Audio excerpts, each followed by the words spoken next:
round robin, Canadian coach Stan Butler reunited Brandon Reed, Jamie Lundmark, and Danny Heatley. Canada's #1 line from last year's tournament responded with 3 goals against Switzerland. Now it's on to the medal round. First up, the United States and goaltender Rick DiPietro, the first player taken in last summer's NHL draft. He was the top goalie in last year's tournament, where Canada beat the United States 4-3 in a shootout to capture the bronze medal. Now the situation is simple. The winner keeps its gold medal hopes alive. The loser will finish no better than 5th in the 2001 World Junior Hockey Championship.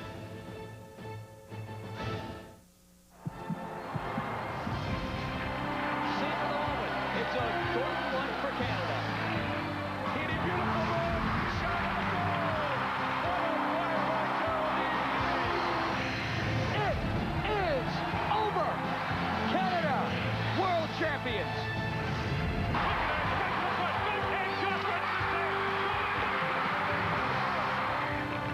Canada, world junior hockey champions for the 5th year in a row. It's mission accomplished. Canada grabs gold. They are world champions.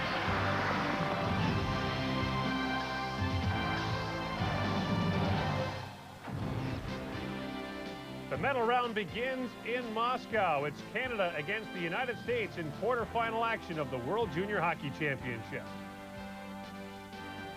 Hi, everybody, and welcome to TSN's continuing coverage of the World Junior Hockey Championship. I'm Gord Miller, along with Bob McKenzie. Also ahead in the next half hour, a feature look at one of Canada's greatest moments ever in this tournament. It came in Russia about 13 years ago. Also, we'll visit with Jamie Lundmark, who has really carried a lot of the offensive load for Team Canada. But first of all, our focus on Canada and the United States. And Bob, it doesn't matter whether it's the World Junior, the World Cup, the Olympics for men or women. For Canada, the United States has become the rival. That's right. There'll be a lot of emotion in this hockey game, and what Canada and the United States will both be trying to guard against is too much emotion. A lot of trash talk going on already. Rick DiPietro, the #1 goaltender for Team USA, has not only proclaimed that the U.S. will win this game, but that he will shut out Team Canada. And since all the Canadian kids and the American kids are all staying in the same hotel, it's made for an interesting off day in between games. Yeah, you wouldn't want to be a chandelier tonight at the Hotel Ukraine where these two teams are staying. And if this tournament is more forgiving than it used to be in the early going, it is much less so now. It is simple. You must win to go on. It'll take 3 victories to capture the gold medal here. We'll have more on some interesting results from earlier in the day. But first, TSN's Paul Romanuk caught up with Canadian coach Stan Butler a moment ago. Before Canada's game, the Czech Republic and Switzerland battling in a quarterfinal, and many interested onlookers, the players, of course, and coach Stan Butler. So this is what it all comes down to, the playoff round, quarters, semis, and a berth in the final. Canadian hockey fans all hope. Going in against the Americans, what can you tell us about a game plan? Well, we know they're a very good team, and they're very skilled, and they're very explosive, so we just got to work extremely hard.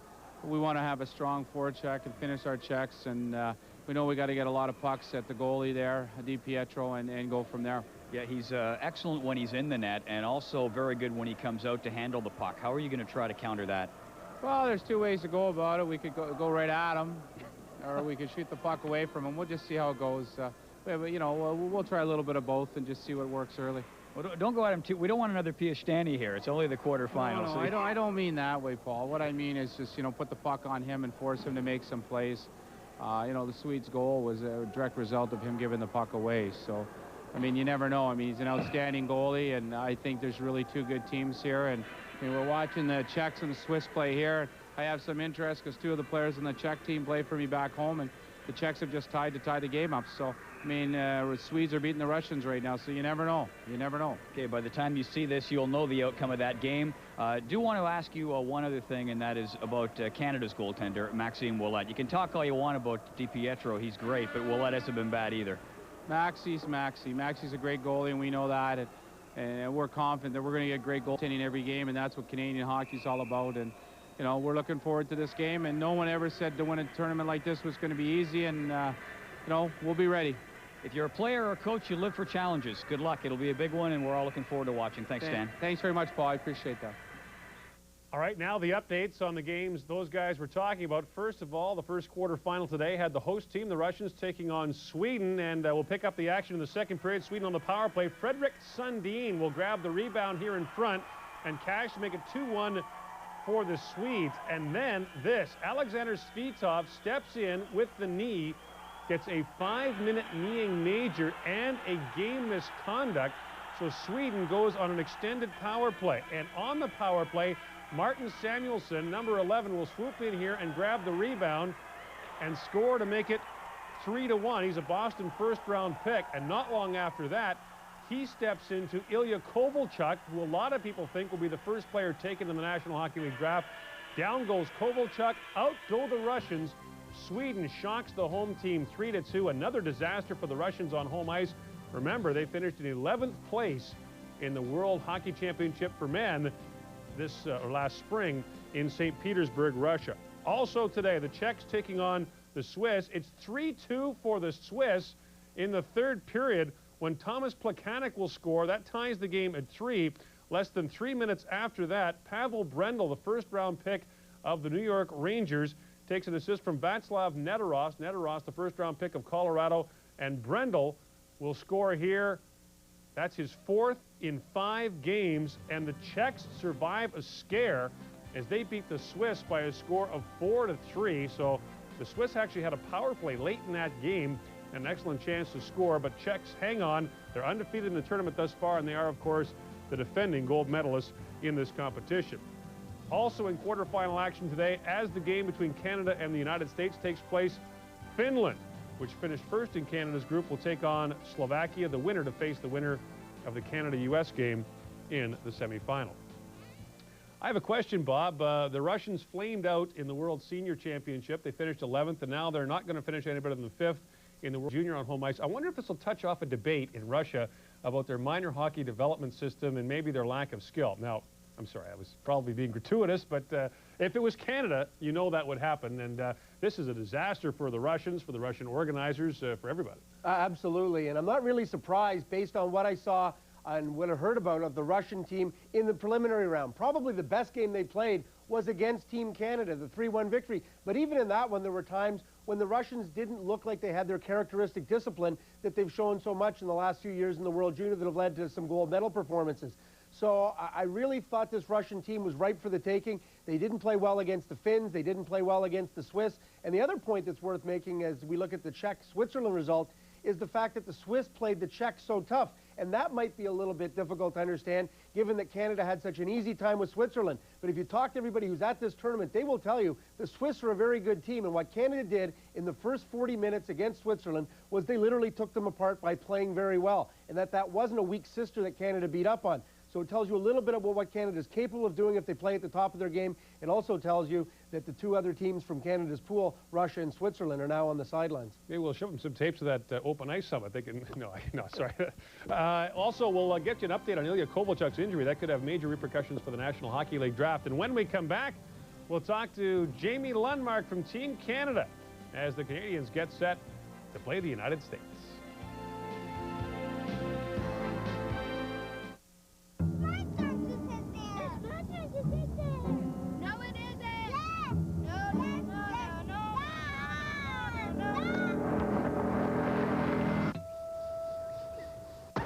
In the new venture, the third row seat can be stored in the floor. Travel peacefully in a well-thought-out maxi space. The Chevrolet Venture, tried, tested, and true. Customer information for our sales force on the road in real time. That's it. Where you get your ideas is your business. Helping you make them work is ours. E-Solutions from Microsoft.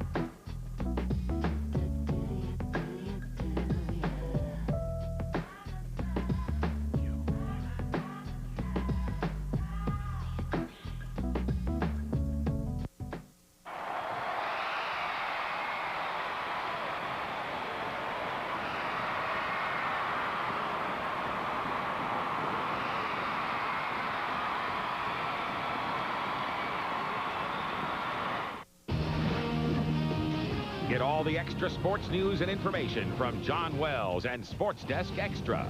Sunday mornings on TSN. There's Canadian defenseman Jay Bouwmeester getting set for action. Canada minutes away from its quarterfinal meeting with the United States. Lots of reason for the New York Rangers to be excited about this World Junior Championship. You may recall the Rangers had 2 first-round picks back in 1999. 4th overall, they took Pavel Brendel. We told you he has now scored 4 goals in 5 games in this tournament. The 9th pick overall was Jamie Lundmark, who's back for Canada in this World Junior and playing very well as well. He had a chance to visit with Paul Romanuk earlier this week. Somebody once told me that if Jamie Lundmark wasn't a hockey player, which obviously you are, a pretty good one, you'd be a player agent. What's the deal there? I don't know. I just think it's a good lifestyle. I think you know, you get to be around the game, get to deal with players, get to watch games. I think it would just be a great life traveling around, you know, recruiting different players and living the life in hockey still. You like to negotiate? Yeah, I don't know if I'd be into that, but you know, just being with the players and the hockey side of it. What's this whole experience been like for you? I was talking to Steve McCarthy, your captain, and some of the other guys on the team. Is it something like the eye of a hurricane where you're just sort of enveloped in the whole thing, or is it something where you're able to stand back and go, wow, you know, I'm in Russia, or I'm in a different country, all these different experiences? I think it's a little bit of both, you know.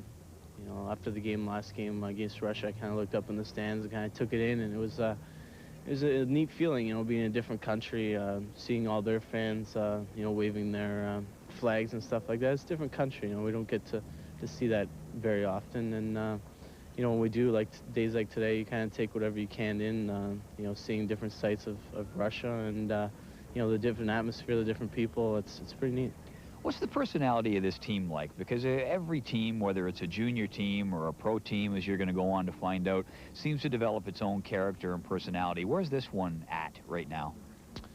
Right now, you know, I think we have a great character on our team. You know, I think we got a lot of guys that fill a lot of different roles. And are you a fun-loving bunch? Yeah, for sure. You know, I think we all have a great time. You know, even on the way to the bus ride here was a great time. You know, we're all laughing. You know, I think we're all a bunch of good guys that just came together and, you know, meshed really well. And, you know, hopefully we can put some wins together on the ice. Tell me it's not going to be hard to go back to the old routine of the Western Hockey League. Not that there's anything wrong with that, but after experiencing something like this, that's going to be a bit weird, I think. Yeah, it will be. You know, just like last year, coming back after experience like this, you're kind of flying really high. And, you know, you go back to the WHL and, you know, try and play your best. And I think that's what I'm going to try and do when I get back. You know, just try and be a big asset to my team. And, you know, it might be a little hard after experience like this. Who's your role model? Who's had the biggest influence on your life, do you think? Biggest influence would probably be my parents, I'd say. You know, my mom and dad growing up, just like every other hockey player.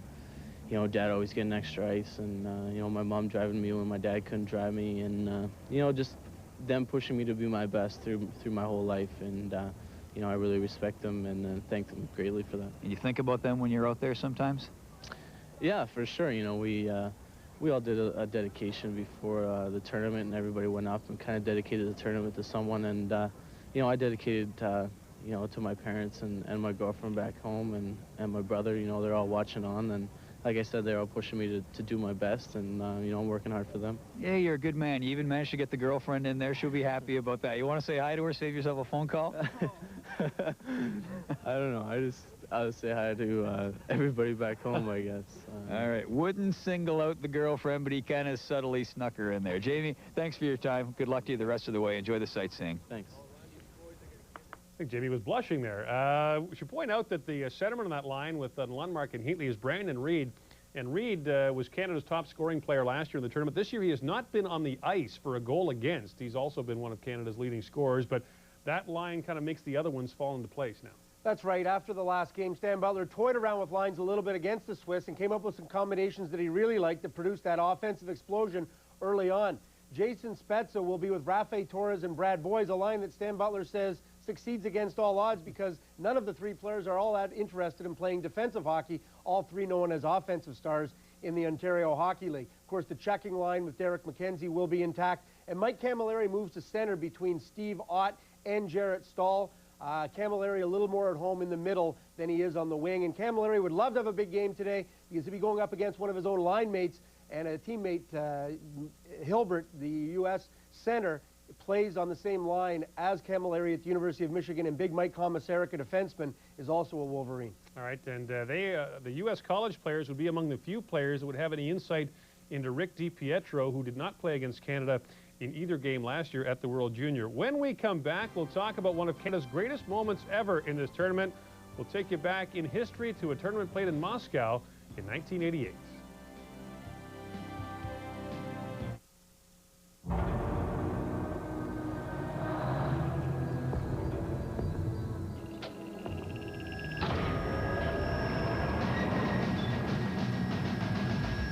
It's as digital as documents get. Digital copiers, network printers, color imaging. Kyocera is where documents are going. A Kyocera Document Solutions company. Welcome to my Hall of Fame. Home of the quickest, most awesome player to ever hit the ice. The place where with one unexpected move, I can single-handedly bring thousands to their feet. What's your dream? Batteries. Video games don't just blast through your batteries, they blast through your money. That's why you should arm yours with Rayovac. They last as long as standard Duracell and Energizer, but cost less. How about a little one-on-one? Rayovac lasts as long as standard Duracell and Energizer for less. I challenge you to a little one-on-one. Try Rayovac. If you don't think they're as good as the other guys, you get your money back. You can't lose. I like that. Still got him? Yep. The 2001 Cavalier Coupe has 15-inch wheels, a 5-speed Catrag transmission, and is the only car in its class with standard anti-lock brakes. You still got him? The Cavalier Coupe, with more standard features than ever, and a 5-year powertrain warranty. Just $195 a month or 0.9% financing. Don't forget, if you want more on Team Canada and the World Junior Championship, log on to the official site of Canadian Hockey. It is canadianhockey.ca. There you'll find profiles, photos. You'll also find Stan Butler's diary and a place where you can send emails to the Canadian players. If you want Bob McKenzie's diary, it's pretty simple. Drank some coffee, watched the hockey game. The end. Let's take you back to a World Junior tournament played in 1988. It's the last time the tournament was played in Moscow, and the names were great for Canada, but more importantly, so was the result, especially in light of what had happened the year before. Things are very different in '88 as they are now. Canada is going to win this game. It's all over. When we were there, the wall was still up.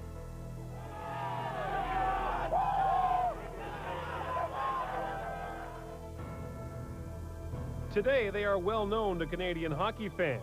Recchi, Graves, Linden, Sakic, Fleury. But 13 years ago, they were hardly household names. Canada's 1988 national junior team was felt to lack superstars. It took a team effort to win gold. And for most of the young men who played in that tournament, it was the first journey behind the Iron Curtain, a daunting experience to a group of teenagers from North America.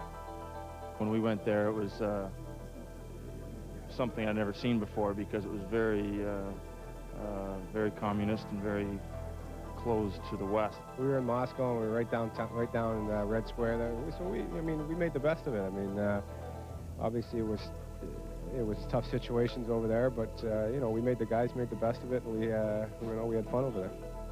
The 88 team is also remembered for something else. It followed in the footsteps of the infamous 87 national junior team.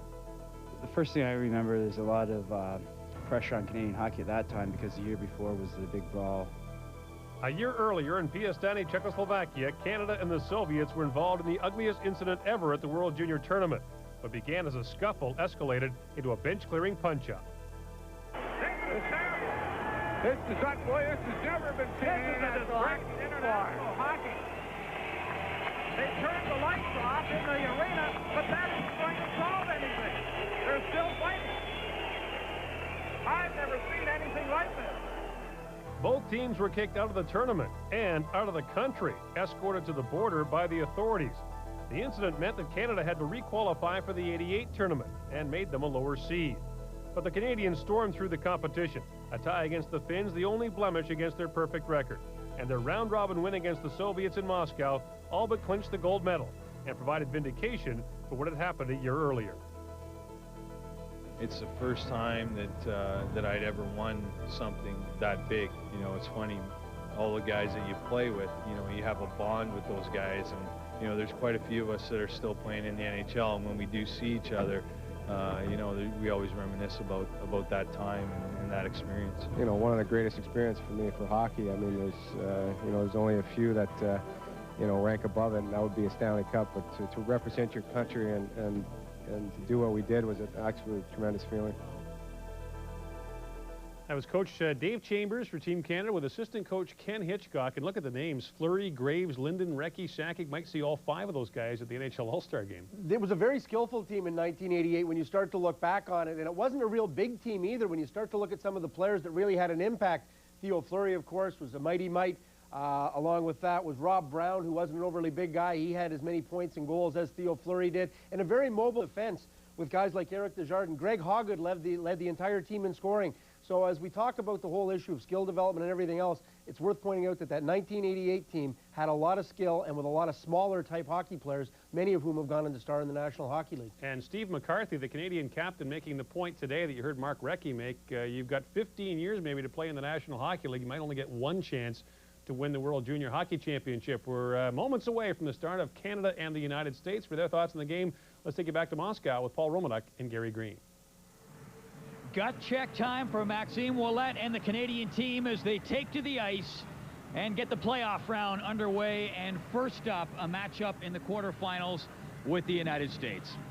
And that is always a great matchup for Canadian hockey fans. These two teams love to go at one another very hard, whether it's international ice like it will be today or on a North American size rink. It'll be a hard-hitting, exciting game. And the news is good for Canada heading into this one because their offense is working pretty well. When you look back at how they did during the round robin, they scored a total of 20 goals. They only had 9 last year during the round robin portion. And a big go-to guy for Canada, Jamie Lundmark. That is what Coach Stan Butler and his staff were hoping for heading into this tournament. And guess what? Lundmark has delivered. Great playmaking ability in the first game and scoring in the last game. He handles the puck well. Like any goal scorer, he finds a way to get free and get it in when he's close. Lundmark and that entire line of his working for Canada. That's going to be a big part of any success for them, Gary, in this game and onwards in the tournament. Well, Lundmark started out as a center iceman in this tournament and showed his playmaking abilities. He's also now shown his goal-scoring capabilities. He's been put back on the big line with Reed and Heatley, and this line is the go-to line, scoring-wise, for Stan Butler. Lundmark has played extremely well. He's got great hands. He's got a great change of pace, and the New York Rangers have got to be pretty happy with this young guy's development. I would think they would be, and their crosstown rivals, the New York Islanders, are very happy with the development of Rick DiPietro. He'll be in goal for the U.S. today. He is, depending on with whom you speak, either the best or the second best goaltender at this tournament. Maxime Ouellet of Canada also pretty good, but DiPietro, first overall to the Islanders in the NHL draft, plays professionally now for Chicago in the IHL. How are you going to beat this guy? Well, he's tough to beat. When he's on his game, he is very, very good at everything that he does, including handling the puck. But one thing that this guy can do is that he can also lead his team. His coaches tell me that he is fantastic in the dressing room. He really speaks well, he gets up, he leads the charge, and of course he's been leading them on the charge on the ice as well. This guy, let's not forget, was the most outstanding goaltender at this tournament last year in Sweden. In a couple of games in this tournament, Canada has gotten off to a great start offensively. The last game against Switzerland, they did that, and they also did that in the opening game against Belarus, and they also would like to do that here. Get off to a quick start and try to put a bit of a dent in the armor and maybe the confidence of DiPietro. Gord? Thanks, guys. DiPietro did not play in either game against Canada last year for the U.S. That was Philippe Sauvé. The Canadians will get a good look at him in the quarterfinals next. The World Junior Hockey Championship, brought to you by the Royal Bank Financial Group, by Nike, By Esso, a proud sponsor of the Canadian Hockey Association and hockey throughout Canada. And by Air Canada.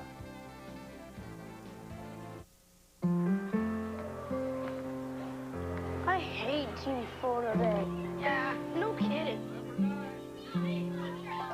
Number 16. You guys are late. You take number 5, you take number 8, all Since right? 1936, Esso has supported hockey. That's why we've created a unique program where you can donate your Esso Extra Points toward the purchase of new team sweaters. At Esso, we believe Who wants this one? there's no such thing as an unassisted goal. I challenge you to a little one-on-one. Try Rayovac. If you don't think they're as good as the other guys, you get your money back. You can't lose. I like that.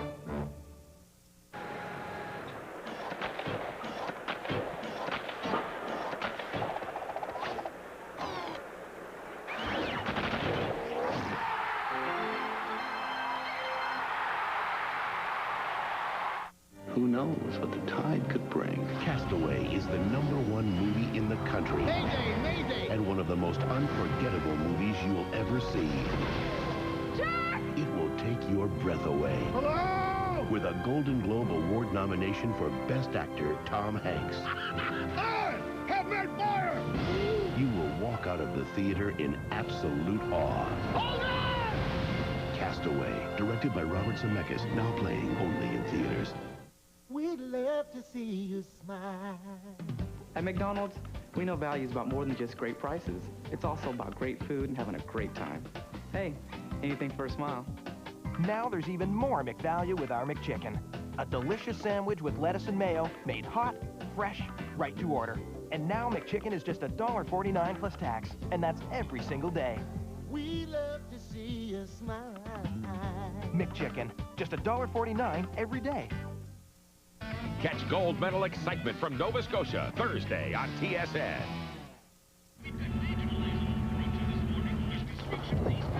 Billing and payment in real time. Integrating customers and suppliers on the net. Yeah. Where you get your ideas is your business. Helping you make them work is ours. E-Solutions from Microsoft.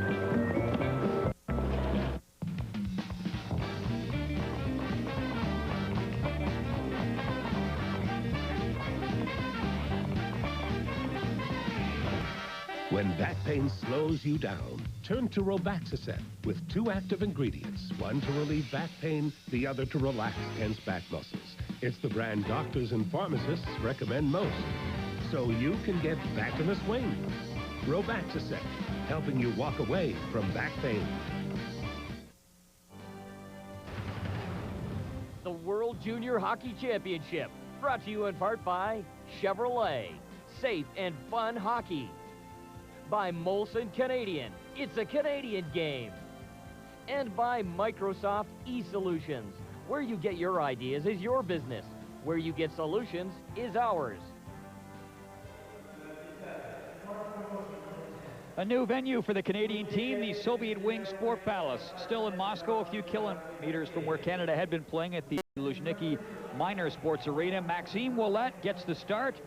Save percentage is the best in the tournament, .952 heading into this game. And at the other end, Rick DiPietro, who has the second best save percentage in the tournament. So guess what? We're going to see a goaltending battle in all likelihood. USA is the home team. They are in their whites, Canada in their reds. The referee is from Denmark, a Swiss and a Russian on the lines, and we are set to roll.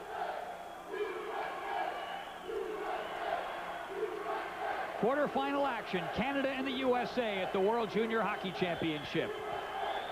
And we're going to see a real North American played game here today on a big ice surface with very skilled players.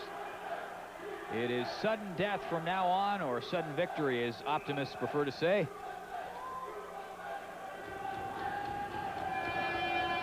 And for the second game in a row, Stan Butler starting off with what he calls his energy line. Jaspers, Morissette, and McKenzie. And Morissette up there, getting it out to the side. He's got it back now. Works it out, punched in towards the goal by McCarthy and knocked away. Again, we will watch and see when he gets the opportunity, or if he gets the opportunity to handle the puck. DiPietro very good at that. Well, he just used his backhand and put it around the boards to his left winger. Puck moved in. Gavosi sends it up around the boards. U.S. on a change, and Canada will reciprocate. Martin, stick handling it over the line. This is Paul Martin. Clears it in, and Ouellette just steers it off there to the side. Heatley, Reed, and Lundmark out there now for Canada. Puck rolls out towards the front, fired on goal, point blank by DeSalvatore, and that was knocked away. DeSalvatore, a San Jose draft pick, and he got a great scoring chance. And this is the U.S. top line out there, up against Heatley's line, or now I should say Reed's line, since he's at center. Heatley up there after it. DiPietro out to clear the puck away, but here's Reed along the boards. Gets it down low. Heatley trying to snake his way in front. Gets it back out to the line. Jackman shooting. That's kicked away. Puck skips up around the boards. Now back down in goes Lundmark. Reed up there in support. He'll scoop up the spoils. Snaps it in. DiPietro clears that.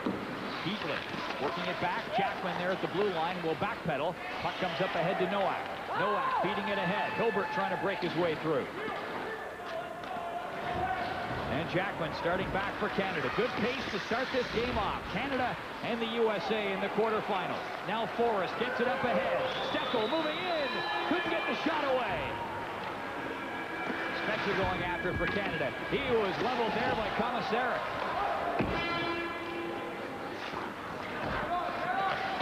Jackman ricochets it up along the boards.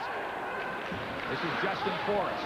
Having a little trouble with that puck, but there to help out is Globkey. Globkey playing it all the way back for Commissaric. Quick pace for this first period. Spencer gets it out. Torres, big shot, and that was deflected by Globkey up over the glass. And finally a stoppage in play.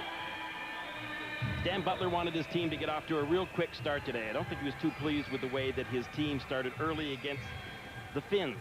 They started well in the second period, but not the first. So he knew very well today that his team had to come out early and fast. And that's exactly what Mackenzie's line did. They got the puck in deep and then cycled with it. Torres trying to work it back. Knocked out. This is John Sabo. Up along the boards, a smaller player on the U.S. team. Plays for Boston University. Dunlop back there to break it up against Spezza. Bernarski moves it up along the boards. Dunlop looking for it. Pushes it up ahead for Sabo, darting up towards the corner, and Torres trying to take him out along the boards. See Sabo lacking size, but makes up for it with determination. And he got tangled up there with Popovic. Now Torres feathers it up ahead to Boyes. And he will just feather it down into U.S. territory. Canada on a change once again. Puck passed up ahead. Surma coming in. Surma was given a bump there by Camilleri. Tate clears it up. Cleared right back out. Camilleri there to pick it up. Comes in with Jarrett Stahl. And Stahl not able to reel in that pass. Jay Bouwmeester throws it across the ice. Picked up by Surma. Shooting, score!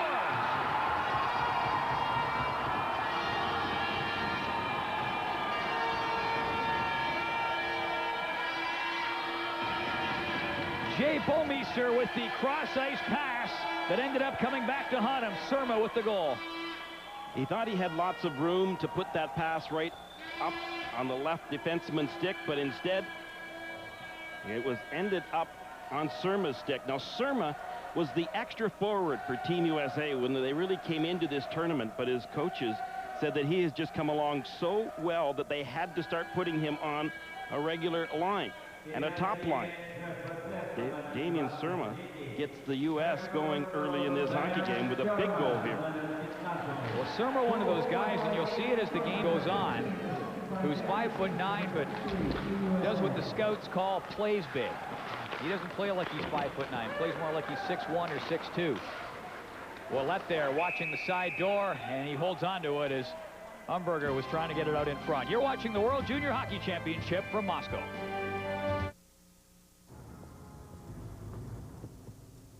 Still got him? Yep. The 2001 Cavalier Coupe has 15-inch wheels, a 5-speed Catrag transmission, and is the only car in its class with standard anti-lock brakes. You still got him? The Cavalier Coupe, with more standard features than ever and a 5-year powertrain warranty. Just $195 a month or 0.9% financing. An unassisted goal for Damian Surma. And it comes at 3:18. Meyer works it across, fired on goal by Hainsey. Hainsey, the only returning defenseman for the USA on the blue line from last year's team. Salvatore looking for number 24 for the Americans. Gets it back to Hainsey. Back up ahead. Meyer fenders it in tight. Backhand shot. Caught the crossbar. So Canada not looking great in their own zone the first few minutes. That top corner appeared to be wide open, and it was very close to going in. Hainsey carrying it up. Gets it to Meyer. USA in the power play. Jay Bomeister in the penalty box. This is Hilbert along the boards. Tate gets it back out for Hainsey. Works it across. Meyer centers it in front. Just fired wide there by Tate. Tate with it again. Back out to Hainsey. Back to Tate. Tried to let a low shot go. McCarthy got his skate in front of it. Tate again. U.S. with good pressure here on the power play. 44 seconds to go on the man advantage.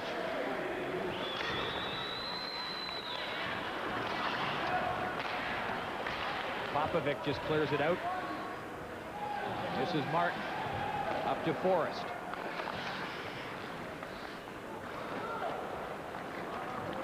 .25 seconds to go on the power play for the U.S. Umberger will step in over the line. Trying to come down the middle there, get some help from Globke. And finally broken up. Just fired off the boards and down the ice by Ott. Umberger is one of the top-ranked Americans this year for the draft. Again, you saw DiPietro out there handling the puck. He has loads of confidence. In fact, some scouts think he overhandles it. And he can get himself into trouble. Bomeister out of the box. The team's back at even strength. Here comes Reed moving in. Ott's in front. There's the pass. There's the goal.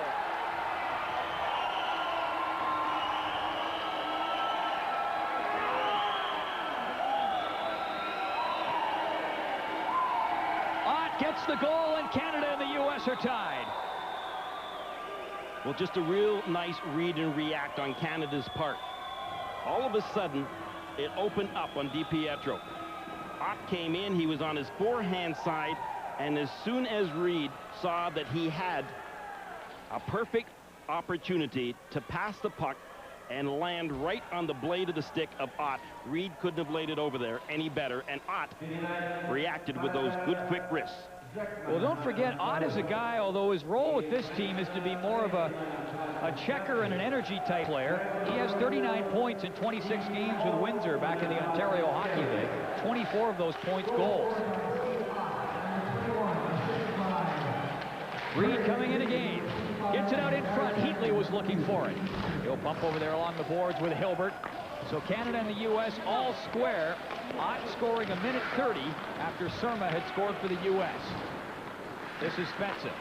Gets it across in front. Spezza, Lundmark, and Heatley. An interesting combination out there now for Canada. Well, it's because Reed was out there a little bit longer, and so he had to go to the bench, so Spezza was quick to react and get right back out there. So that's why he's with Lundmark and Heatley. But not a bad line either, is it? Heatley along the boards, gets it back to Popovic. Legging it across, and he'll saucer the puck down into U.S. territory. He wasn't across center, and it's an icing call on Canada. Keith Allain, who is the U.S. coach, was an assistant coach for the Washington Capitals for 4 years. He spent 3 years in Sweden as a scout for the Capitals and also coached in the Swedish Elite League. This man has had lots of experience in international hockey. He's also presently the goaltender coach for the St. Louis Blues. There's Forrest firing a shot through. Lots of traffic. The puck negotiating its way through and into the glove of Maxime Ouellet. Coming into a big game like this, Ouellet knows the man that he has got to outshine is the guy at the other end of the rink. And goaltenders tend to think that way. Oh, Ouellet was saying beforehand, I don't have to worry about DiPietro that much because I don't have to score on him. What I have to worry about are the U.S. forwards. But he did acknowledge that he was excited about facing a highly touted goaltender at the other end. These players all elite athletes, and you don't get this far without getting the competitive juices flowing in situations like this. Sabo steps in over the line, dumps it up towards the corner. Dunlop coming up after it, centered it out in front. Sabo almost got loose. Sabo's got it here, shooting, and taking one for the team was McCarthy. Forrest gets it across. McCarthy still on the ice. And in some difficulty, but he gets up and skates away. Canada and the U.S. tied. Ott with Canada's goal. Back in a moment. We love to see you smile. We love to see you smile at McDonald's, so we're trying harder than ever to make sure every single visit is enjoyable. Now there's even more McValue to smile about when you come into McDonald's. Like our delicious Chicken McNuggets. 6 Chicken McNuggets are now just an incredible $1.49 plus tax every Tuesday at McDonald's. We love to see you smile. 6 Chicken McNuggets, just $1.49 every Tuesday. Well, McCarthy hasn't gone to the dressing room. He's right on the bench. He's got big character, this guy. He jumped down in front of that shot knowing how painful it was going to be. Sabo let it go from point blank. Remember the play last year where he had some dental work redone. Went crashing back defensively into the Canadian end. That's why McCarthy's the captain. One of the reasons the players respect him so much for his dedication. Ott tips it up towards the corner. Camilleri up there looking for, controlled here by Surma. Not for long. Puck rolling towards the front, now picked off, and Ron Hainsey will rush it back up for the Americans. A delayed penalty coming up, and it will be against Canada. So for the second time in this game, the USA will go on the power play. Heading off to the box is Steve Ott. Ott's getting a hooking penalty, and so once again, the U.S. will have their opportunity on the power play. You don't want to give the U.S. many opportunities in today's game. Keith Elaine has got a pretty good offensive team here, and their #1 unit especially has been able to light it up in this tournament. USA did not get a shot on goal during its first power play. DeSalvatore gets it along the boards. This is Tate. All the way over for Meyer. Trying to fire it through. We'll try to set up Tafe or Hainsey. This is Tafe with the puck here. He's got a pretty good shot. Hainsey back at the line. Works it across, tried to get it to Meyer. But good anticipation there at the blue line from Brandon Reed steering the puck out. But watch DeSalvatore out there because he is leading this tournament offensively so far. 5 goals, 2 assists. Gaspers cleared it in. McKenzie was offside and given a bit of a bump there after he got rid of the puck by Freddie Meyer. We'll go back and show you Canada's starting lineup today. Jason Spezza's line is a line that has been able to get some things going. I think Bob McKenzie was talking about them the way that they like to play offensively with Torres and Boys. Great offensive capabilities. McCarthy, the man that blocked that big shot, is without question the leader on this hockey club.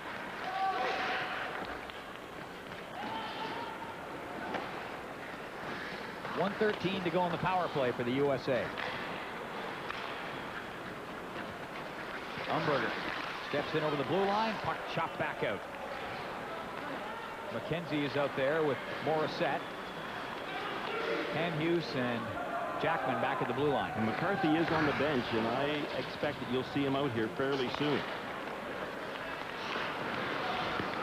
Kavosi, long wrist shot, kicked aside, comes back out now for Forrest.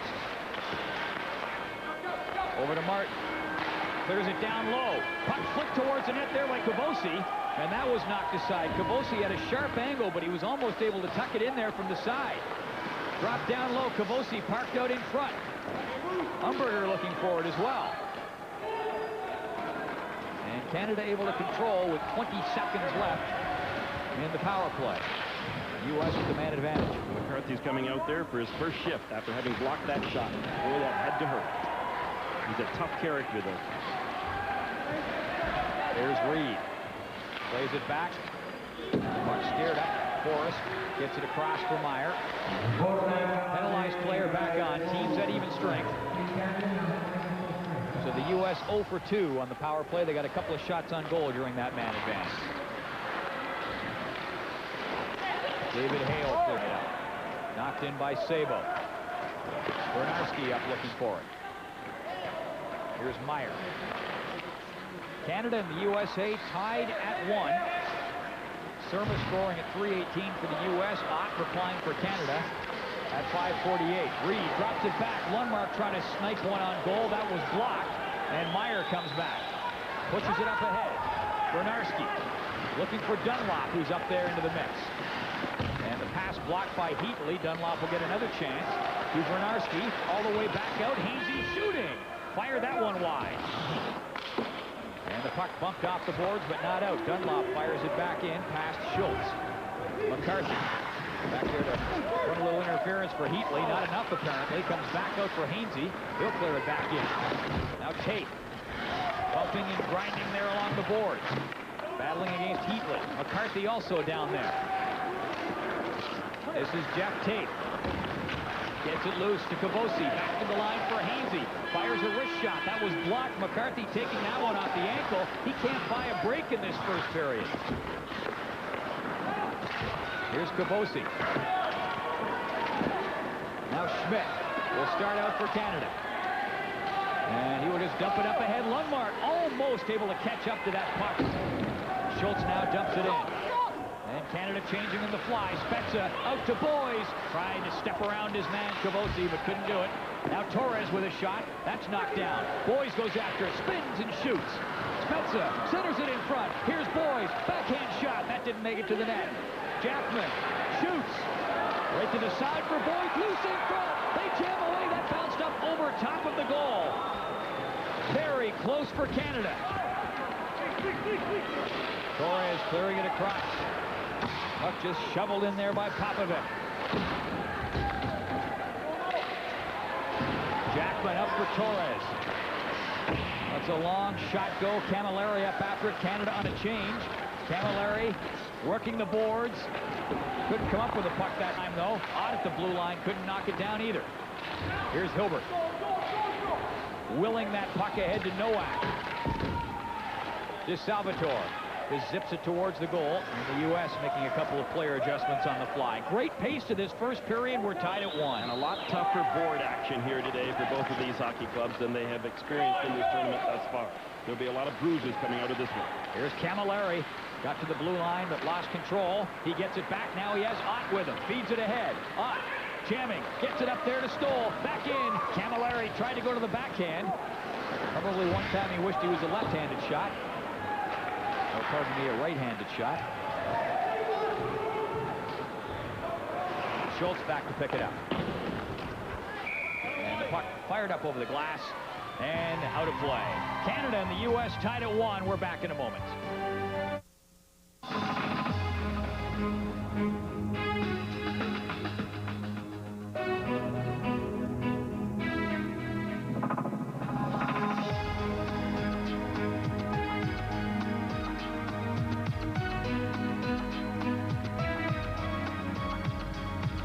Join the celebration.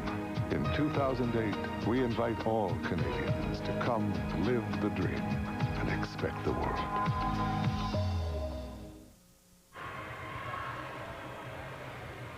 Well, Steve McCarthy had a real tough time of that 2 shifts ago getting to the bench. He went and sat at the end. Different players that come over, pat them on the back. He's got to be hurting because he took another shot then off the ankle.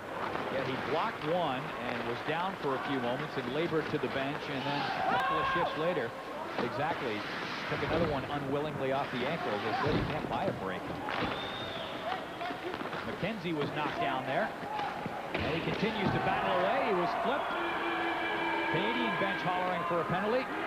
Bernarski comes across center and clears it in. This is Jaspers.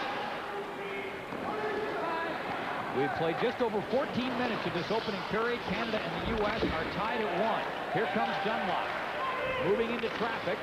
Tries to pass the puck across in front. There was nobody home for the U.S. Knocked down by Hale. Sabo clears it in. This is Schultz. Popovic. Fighting his way loose.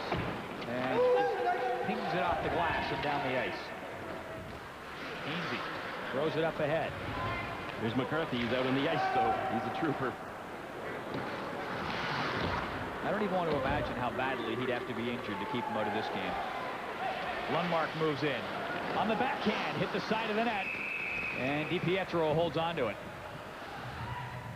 Well, we've seen the U.S. out there during this first period. Let's take a look at their lineup. And Hilbert, Nowak, and DeSalvatore have scored 10 of their goals thus far. They are the #1 line, as we have seen out there. Back on the blue line, Hainsey is the player that Paul told you about. He's their only returning defenseman. He's a Montreal draft pick and very good offensively. Well, and Hainsey, I remember last year, really stepped it up after the #1 U.S. defenseman, Jeff Gilson, went down with an injury. He's a real smooth skating defenseman, Paul, and heavily relied on for his passing abilities coming out of his own end. Deep. Here comes Heatley. Steps in over the line. Lundmark is up there with him. Great persistence by Heatley. Didn't pay off with a scoring chance, though. Spezza trying to knock it down. Here comes DeSalvatore. Heatley giving him a bump. Butler's been going big line against big line here all day. This is Jackman. Rushes in and tried to step around Hainsey and was relieved of his stick for his trouble. This is Tate. Just snaps it in towards the corner. Boys back after. Hughes. Boys. Up towards the corner. Spezza moving up. He's got Torres there with him. Saucered the puck across towards the front. Now Torres trying to catch up with it here in the back of the net, and he's battling Forrest. Jackman back to pick it up. Up ahead to Spezza. Torres and Boys with him as they come in over the blue line. Here's Boys. Torres is going for the net. Spezza gets it there, and Torres couldn't get himself untangled. Sherman fights his way in over the line. Kavosi up there with him. He'll peel back now as the U.S. makes some changes in the fly. 3.5 minutes to go in the first period. Canada and USA tied at 1. Damian Surma scoring for the U.S. 3:18. A minute and a half later, Steve Ott scoring for Canada. Good forechecking by both teams out there. They're really skating hard, and they're going to the net. This is Hale with a shot. That was blocked. Another shot bounces in wide of the net. Steckel after it. Puck rolling around. Hale trying to get to it. Gets it down low in the corner. Umberger lurking around up there. Meanwhile, cutting towards the front. That was Globke. Canada coming back in. Schultz just fires it in, and he had not stepped across center, so it's an icing call on Canada.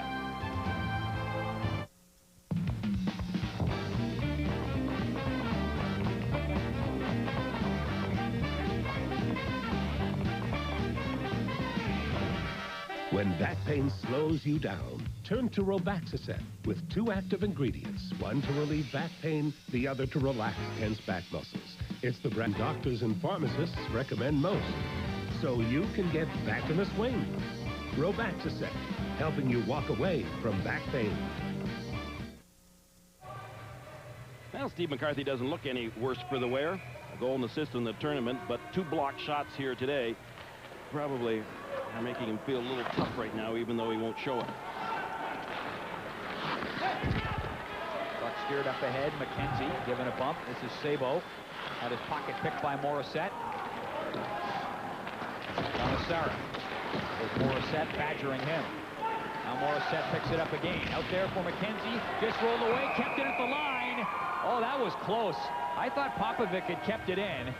He rifled the shot towards the goal, and play was whistled down. I am right on the blue line, and it was a good call by the officials. And folks, I am right on the blue line. High up above it, that's exactly where it is.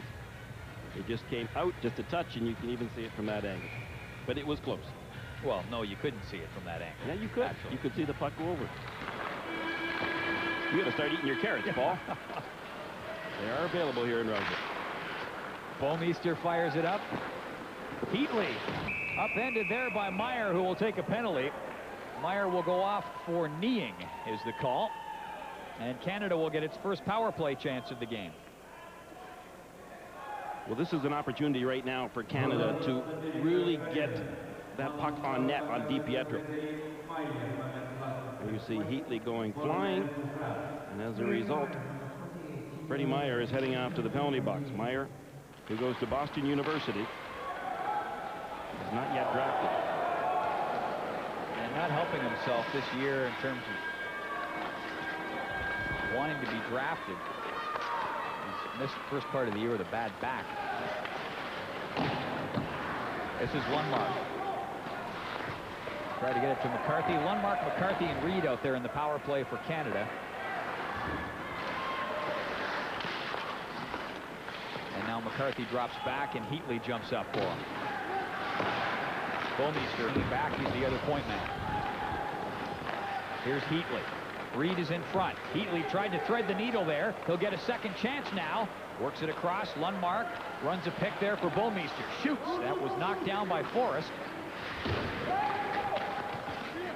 Forrest pushing it out. Heatley gets it to the edge. 1:04 to go on the power play for Canada. Reed dipping and diving, gets it out there to the side. Heatley didn't quite have enough room. McCarthy's got a good shot from the point. They need to use him more. McCarthy gets it up ahead to Lundmark. He will ring the puck in there. And Canada making a couple of changes. Spezza comes over the boards. Here comes Boys. Works it up ahead for Lundmark. Slammed on the brakes. Hale picked his pocket. Sends it to the corner, and McCarthy in from the blue line. Here's McCarthy. Trying to get it down to Boys. Back to McCarthy. Slides it down low for Spezza. Spezza can do great work back in the net.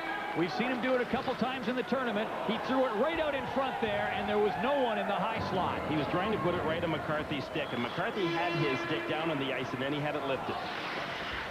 Spezza tried to tap it across. Sabo comes back in. 5 seconds to go on the power play for Canada.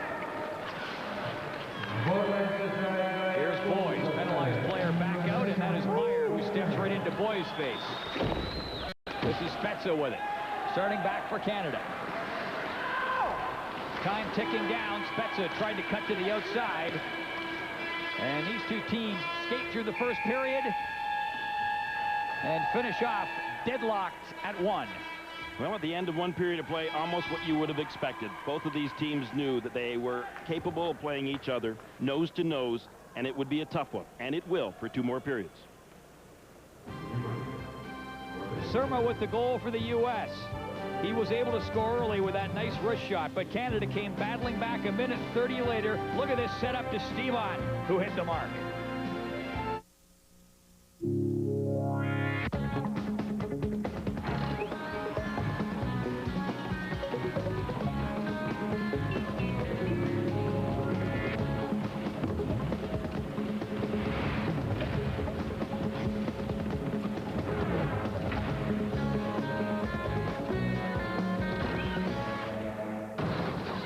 Get the power of 3, the Intel Pentium 3 processor.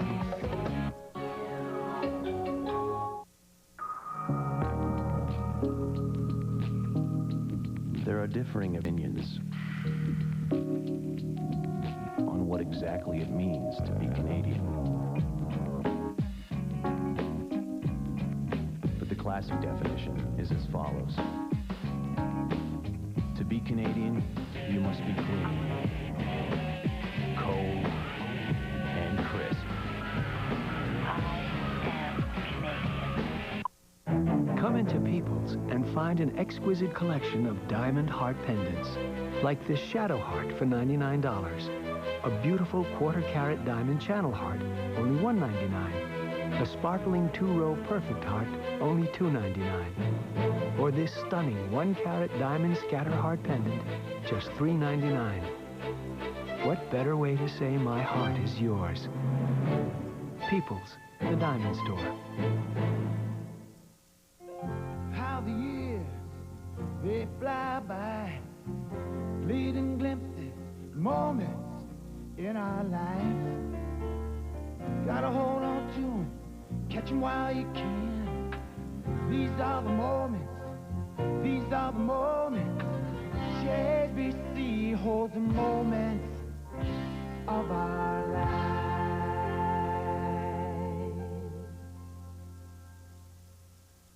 Come on. Football, eh? Reminds me of my days with United. Incredible. We won the cup back in 35, it was. With a smarter search on your MSN.ca homepage, you'll find what you're looking for faster. Topple then. Usually on the first try. I scored a hat-trick. So which one are you doing, Grandad? I was away when they took this, and I was fighting in Africa. Mosquitoes, malaria.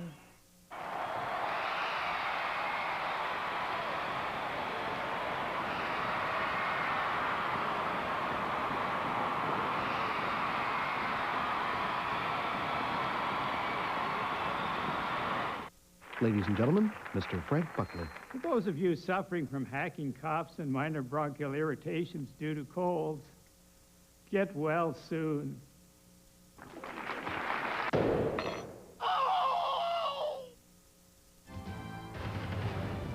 At the intermission, brought to you by the Pentium 3 processor.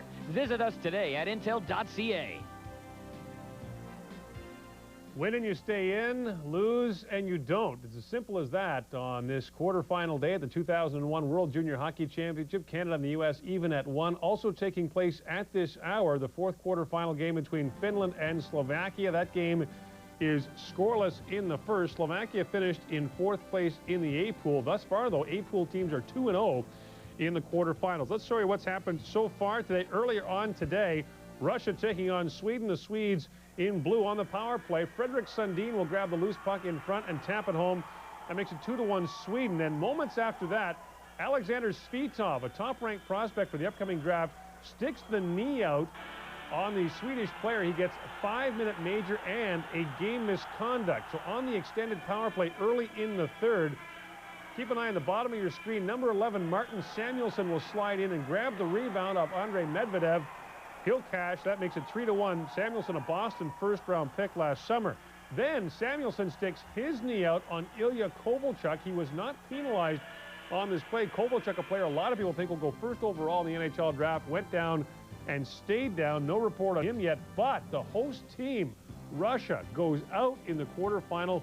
Sweden with the upset win, 3-2. That means that Russia's streak of 7 consecutive medals at the World Junior Hockey Championship will come to an end. The Russians can finish no better than 5th. And of course, this comes on the heels of an 11th place finish in last year's World Championship for men. Meantime, the Czechs and the Swiss, Thomas Plekanec in white, number 14, scores to make it 3-3. Switzerland led this game twice, and less than 3 minutes later, the guy to watch here is Pavel Brendel, number 21. First-round pick of the New York Rangers, slides in, takes the feed from Václav Nedorost, and slides home his 4th in 5 games. The Czechs, the defending gold medalists in this tournament, survive a scare and beat Switzerland by a final score of 4-3. So the Czech Republic is now 5-0 in the championship. It'll be the Czechs against the Swedes in one semifinal. The winner of Canada-US will meet the winner of Finland-Slovakia in the other. Steve Ott has the equalizer for Canada on an assist from Brandon Reed. Back with more from the 2001 World Junior right after this.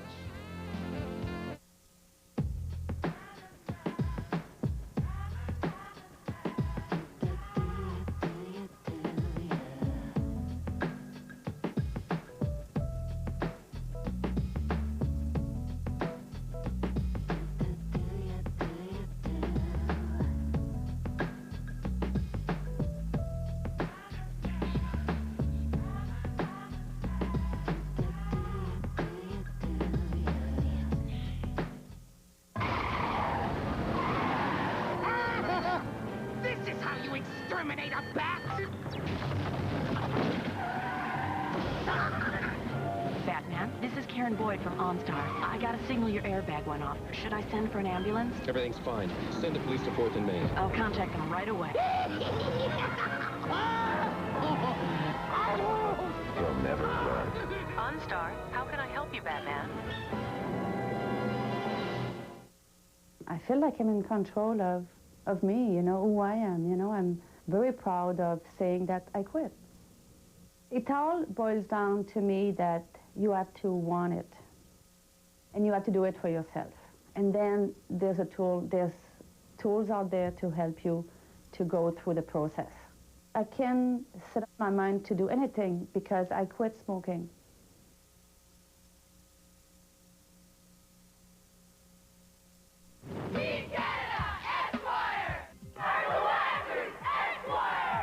Esquire watches and the Canadian Hockey Association are proud to bring back a program dedicated to the development of minor hockey in Canada.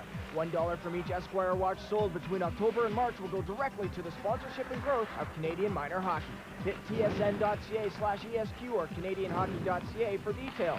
Tell us about your team of superstars and they can join in the growing list of teams to say...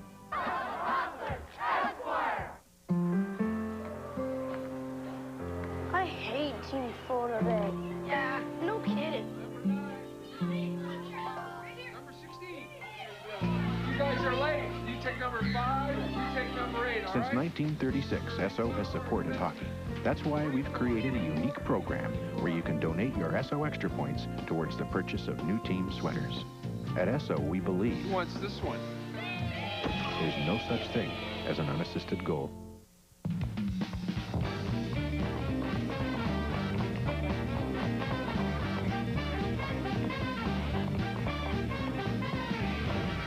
When back pain slows you down, turn to Robaxacet with 2 active ingredients, one to relieve back pain, the other to relax tense back muscles. It's the brand doctors and pharmacists recommend most, so you can get back in the swing. Robaxacet, helping you walk away from back pain. Place to go for more on Team Canada and the World Junior. CanadianHockey.ca has your rosters, bios, photos. It has Stan Butler's diary. It also has a spot where you can send emails to Canadian players. CanadianHockey.ca, the official site of the Canadian junior team. Well, junior hockey, of course, is still ongoing in Canada, although a number of the top players in the world are, of course, taking part in this tournament. TSN's Paul Romanuk had a chance to speak a moment ago with a very interested observer, Gilles Courteau, the president of the Quebec League. Thanks, Gord, with a great friend of Canadian junior hockey, the president of the Quebec Major Junior Hockey League, Gilles Courteau. Gilles, the first thing I want to ask you about is the Canadian Hockey League, both the Quebec Major Junior League and then the Ontario and Western Leagues, give up so many players, and this is a huge sacrifice for the teams. I think a lot of people forget that they're back playing important games while their best players are over here. Exactly. You know, each and every team in the CHL, each and every owner, you know, made a big sacrifice to let the players go year after year, because it's the most important part of the season for them. You know, the crowds are very good, the games are important, but you know, they've agreed and they've accepted and they buy in the program too, since it's been on for so many years, and we've been so successful with that program. But we have to admit today that the team owners and the fans really give up for their best players for almost 3 weeks. You know, they're not part of their team, and but they understand and they realize that they're defending the Canadian flag, which is very important for them as well.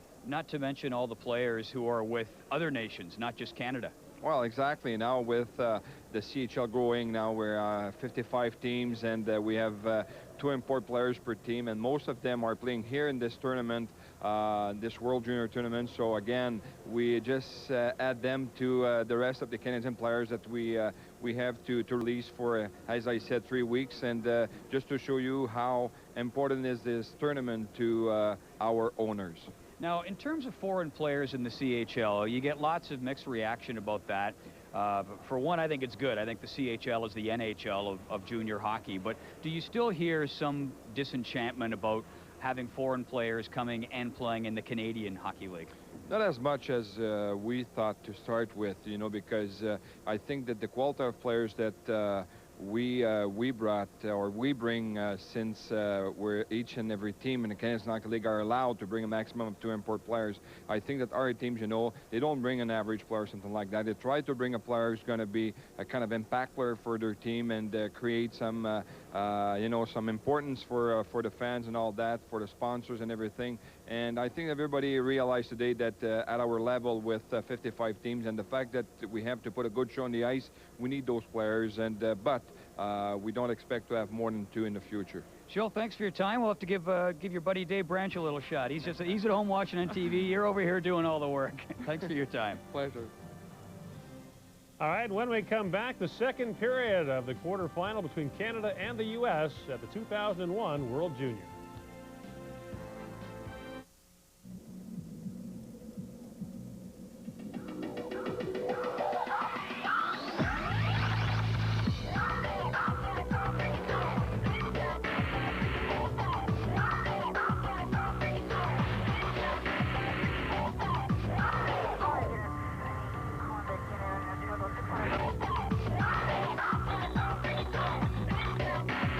taste that goes down easy. Coors Light. Call it the Rockies. Children are small. It's not an option. So we designed a safety belt with kids in mind.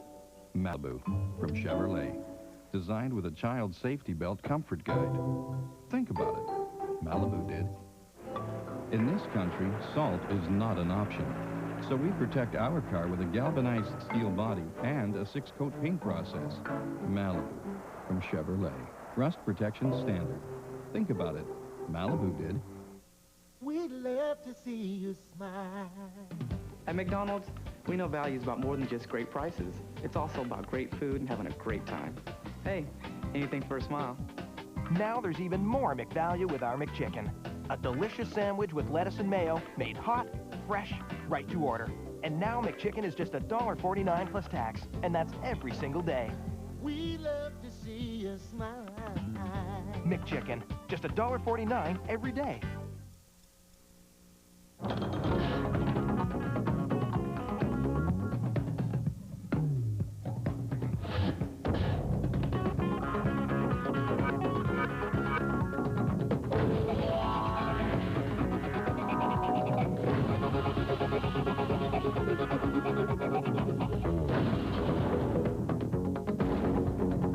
Get the power of 3, the Intel Pentium 3 processor.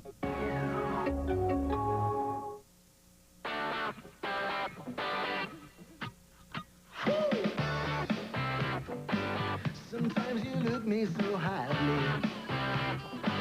You make me feel like a strong man. But now you're looking me over.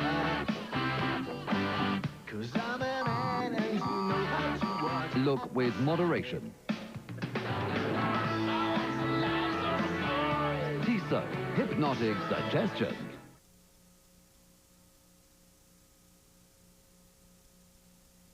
A cough or sore throat? Aren't you glad you have friends? Like Fisherman's Friend Medicated Lozenges. They even make nasal passages feel clearer. So try Fisherman's Friend Medicated Lozenges with over 100 years of effectiveness.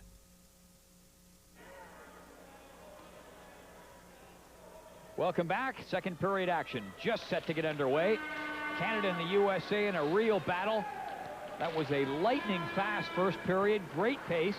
And the two teams tied at 1. And the puck chopped into the U.S. bench there, and we get a stoppage. And while we do, let's check in with Gord Miller. All right, thanks, Paul. The first period summary brought to you by Gatorade. Is it in you? Damian Surma scores his first of the tournament at 3:18, but a minute and a half later, just at the end of a penalty kill, Steve Ott of Canada gets his second, and the shots on goal very even, 6-5 in favor of the U.S. Steve Ott, who has never played for Canada internationally before, has made quite an impression in this tournament. Here's McKenzie. Trying to work it back for Morissette. Bouwmeester skating over to pick it up. Hainsey clearing it back in for the USA, and this is McCarthy. Showing no ill effects presently as the shot he took off the ankle. Bouwmeester was getting a bump. He looked brand new out there. McCarthy skating fine. Hey, stop! Hilbert coming in. Tried to fire it in on goal. Hilbert parked there just off the edge of the slot. Now he moves into the corner to help out Nowak as they go after it. McKenzie for Canada. Bouwmeester. McKenzie trying to freeze it. And the referee not whistling the play down. Nowak walks out, got it across in front. Hilbert was there. Couldn't get his stick on it. Now here's Hilbert again. Comes across. Martin shoots one. That's glove down. Loose in the slot. Backhand shot. Well, that was down and got the blocker on it. And McCarthy with a lunging effort gets it out. Canada desperate for a change. Long shot whistled on goal by Hilbert. McCarthy really saved the day, and then he held out there in the middle of the ice to hold the fort while his teammates got in a quick change. They were desperately looking for that change. McCarthy made a real nice play, a diving play, to get the puck out of danger. Stan Butler's got to be pretty pleased with the play of his team in that first period. The one thing I've noticed here, too, Paul, is the fact that this ice looks an awful lot better than what Stan Butler's team has been playing on in this tournament so far. It looks much faster. Well, Stan Butler looks a little gray. Don't adjust the picture on your television set. He's feeling under the weather. Picked up a bit of food poisoning yesterday. Here's Heatley. Battles his way back at the goal, trying to get it out in front for Lundmark. Over there against Hainsey. Heatley to Reed. Fired one, and Meyer got his stick on that shot. Glowkey trying to step by Jackman. Umberger bumping there with Jackman, and they both tumbled to the ice. And play whistle down, a penalty coming up. And it is going to be a slashing call. It goes against the USA. Rob Glowkey heading to the box. Glowkey's been one of their more aggressive players in today's game. He's 6'3", 200 pounds, comes from West Bloomfield, Michigan. He's presently playing at the University of Notre Dame. Where Dave Poulin, former hard-working player in the National Hockey League, is coaching.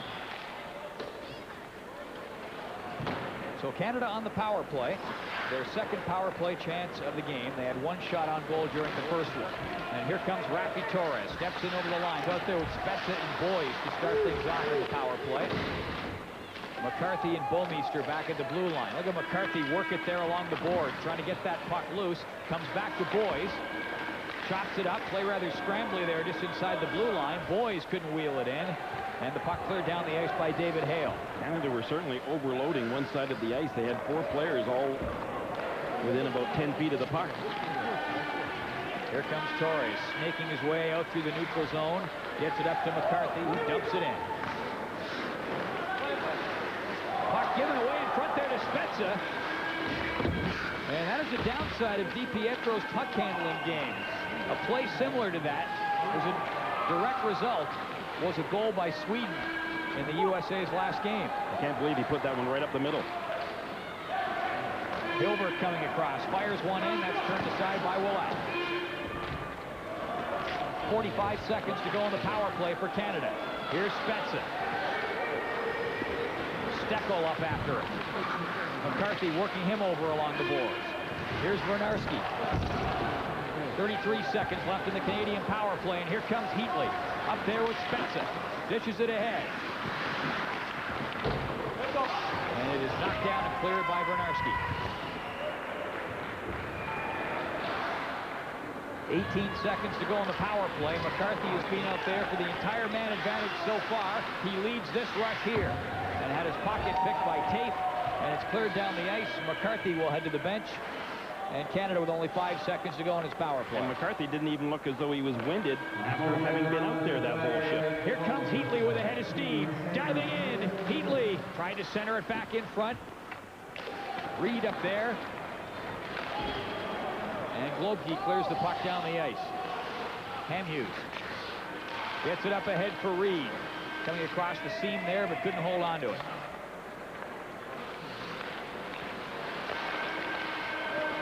Reed couldn't pick that up. Tafe snaps it back in for the USA. We played about 5 minutes of this second period. USA and Canada tied at 1. Here's Tafe dipping and diving his way towards the corner. Works it back to the line. Forrest taps it up and ahead. Surma trying to power his way through. That was knocked aside. Kavosi up along the boards. Lundmark for Canada. Couldn't get it out. Kavosi back of the goal. Trying to stay out of reach of Reed. Umberger. Good job to shield that puck. Then works it across for Commissara. Hamhuis gets it around the boards. Lundmark sprinting after it. Fired towards the goal. Lundmark was away up the middle. And Reed tried to put it on his stick, but Canada tried to squeeze in a change in any event. Puck tapped ahead. Umberger blazing in, shoots. Willett wrestled that one away. And going hard to the goal was Glowkey, looking for a rebound. Live on TSN, this is the World Junior Hockey Championship. We love to see you smile. When you see some of the outrageous values here at McDonald's, you just won't be able to hide your smile. McDonald's has a big taste you're going to love. Our Big Beefy Burger, the Big Extra. Thick sliced tomato, fresh lettuce and seasoning too. It's a taste you'll love again and again. It's the Big Extra, and it's now an amazing price. Just $1.49 every day. We love to see you smile. The Big Extra, just $1.49 every day. I talked about it being a tough game along the boards. It continues to be that way. Both of these teams are battling hard for possession of that puck, and both teams very good at doing it. Here comes Camilleri moving in, up there with Stoll and Ott. There's Ott right in front of the net, swing and a miss. Ott has Canada's goal and had a good chance there, or at least he was in position to get a good chance.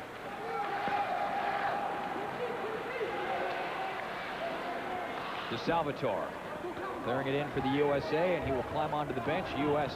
hustling in a change. Camilleri coming back out for Canada. Moves it up ahead for Stoll, bounced away from him. Gleason up along the boards.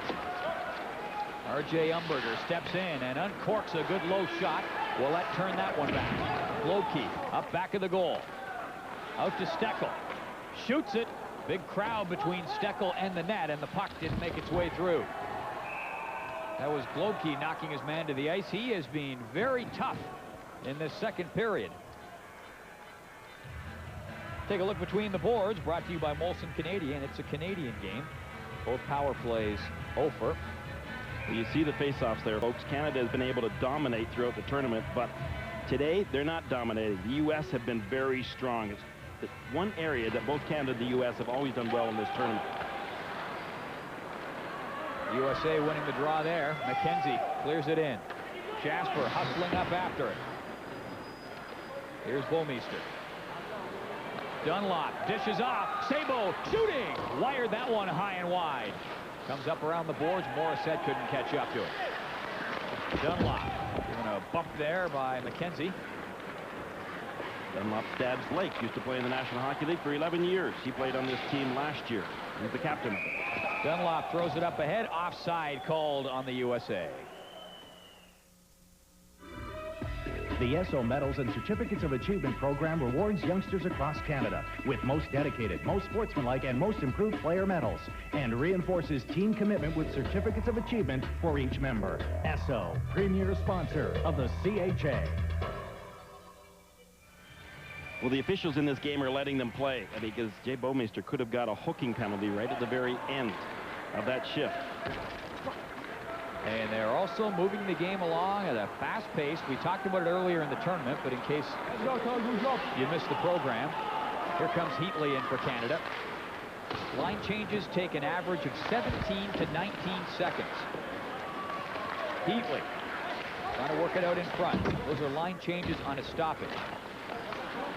Contrast that to the National Hockey League. Here's Reed. Rolls it in on goal. That's steered aside by DiPietro. Now Heatley after it. He was jarred there by Hale. Lundmark trying to work it loose. Here's Heatley. Gets it back for Popovic with a wrist shot, and that didn't make it through.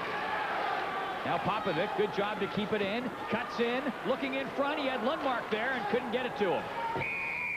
And the puck cleared up over the boards and out of play. Live on TSN from Moscow, this is the World Junior Hockey Championship. Gatorade wants you to be a player. Go online and play Gatorade Game Day Hockey. Log on at GatoradeCanada.com. Pick your weekly games and your favorite players. Then sit back and cheer on your team. All entries are entered for a chance to win a Star Choice elliptical satellite dish and a receiver with 3 months platinum programming and free installation. Or weekly Gatorade prize packages. Be a player and get into the game with Gatorade Game Day Hockey. Brought to you by Gatorade, the official sports drink of the NHLPA. Lundmark and Hilbert have both picked up coincidental minors here. So a lot more open ice over on 4. Lundmark getting up a little slowly after that last play. Torres clears it in deep for Canada. He's out there with Spezza. Jackman and Hamhuis back at the blue line. Here's Spezza turning and just ran out of room. By the way, those 2 penalties, Lundmark and Hilbert, offsetting unsportsmanlike minors. I don't think Jason Spezza realized how much time that he actually had and the fact that nobody was even close to him. He seems to be upset about something. It may have been more than just losing the opportunity.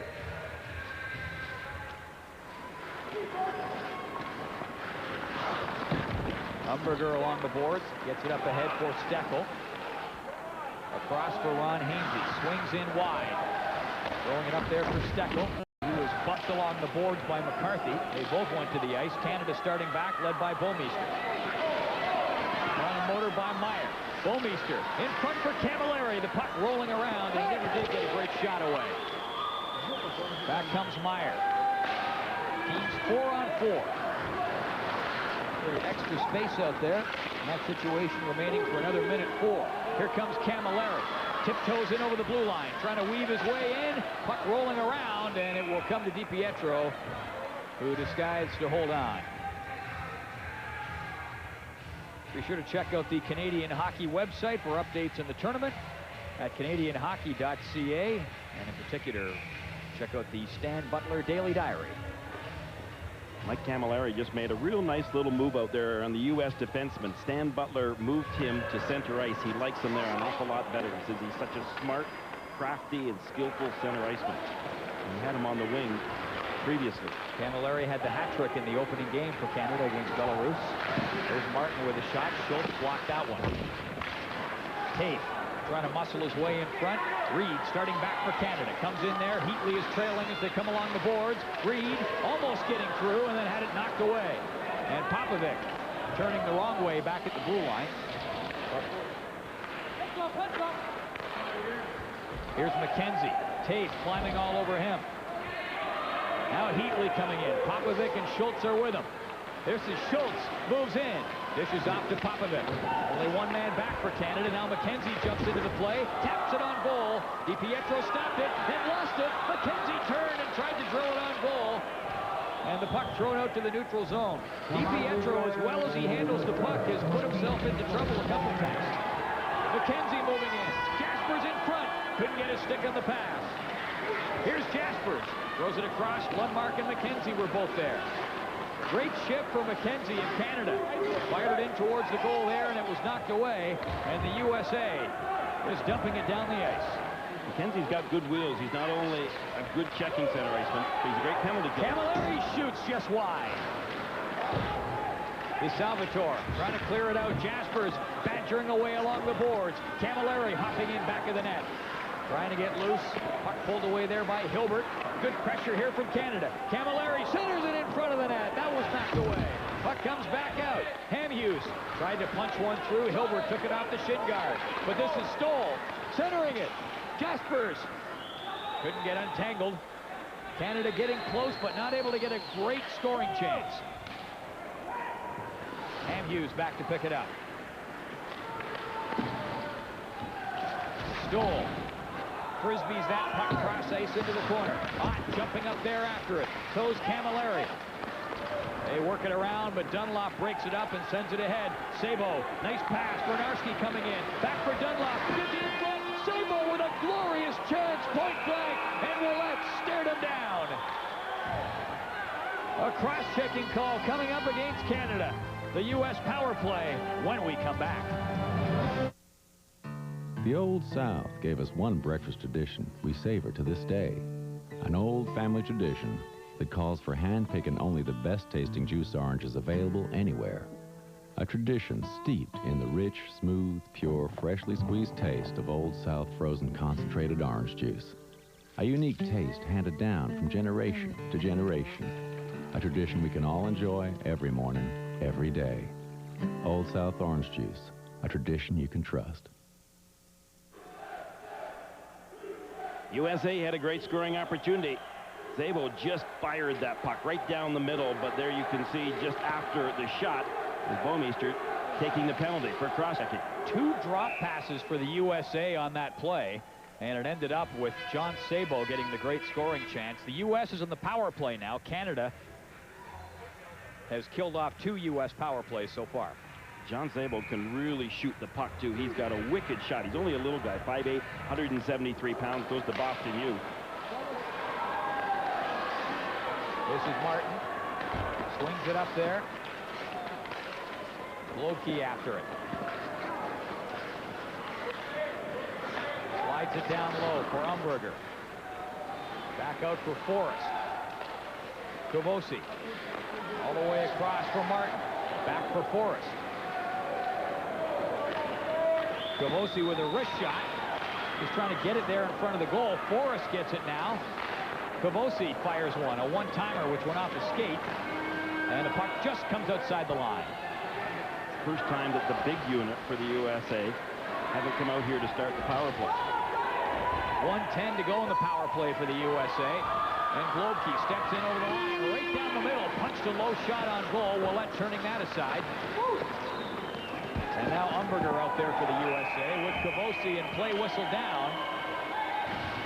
And I believe that will do it for the U.S. power play. Number 18, Rob Globke, taking his second penalty of the game. And Globke is battling, but he ends up picking up an interference penalty. Watch Globke right there.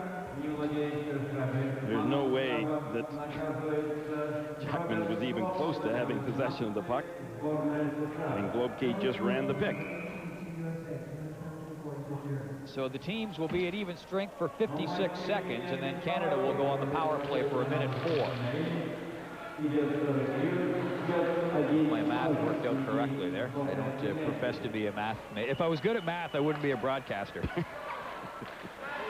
Schultz chops it in. Lundmark trying to work it loose for Canada. Teams playing 4-on-4. Here's Schultz. Fired a wrist shot through. That was knocked down. Nowak gets it up ahead. Meyer comes in, stops, shoots. Rebound comes off, and alertly Ouellette moved across to stop Hilbert. There's a wrist shot through. That hit Nowak in front of the net. And Schultz clears it along the boards and out into the penalty box, in fact, so we get a whistle. Andy Hilbert's had a couple of good chances, one in the first period and then that one. Maxime Ouellette has made some good stops, though, and Ouellette, who goes down into that butterfly, had to move from his left to his right very quickly because he saw out of the corner of his eye that Andy Hilbert was moving right in.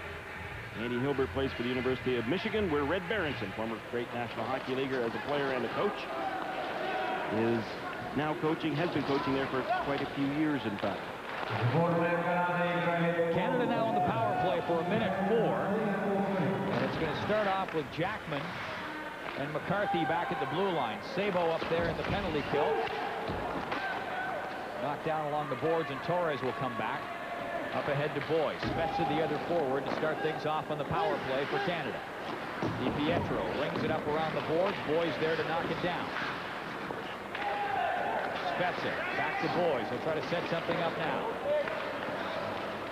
And Boyes gets it up to Spezza. Looking across in front. Torres was there. Now he steps back of the goal to jostle for it.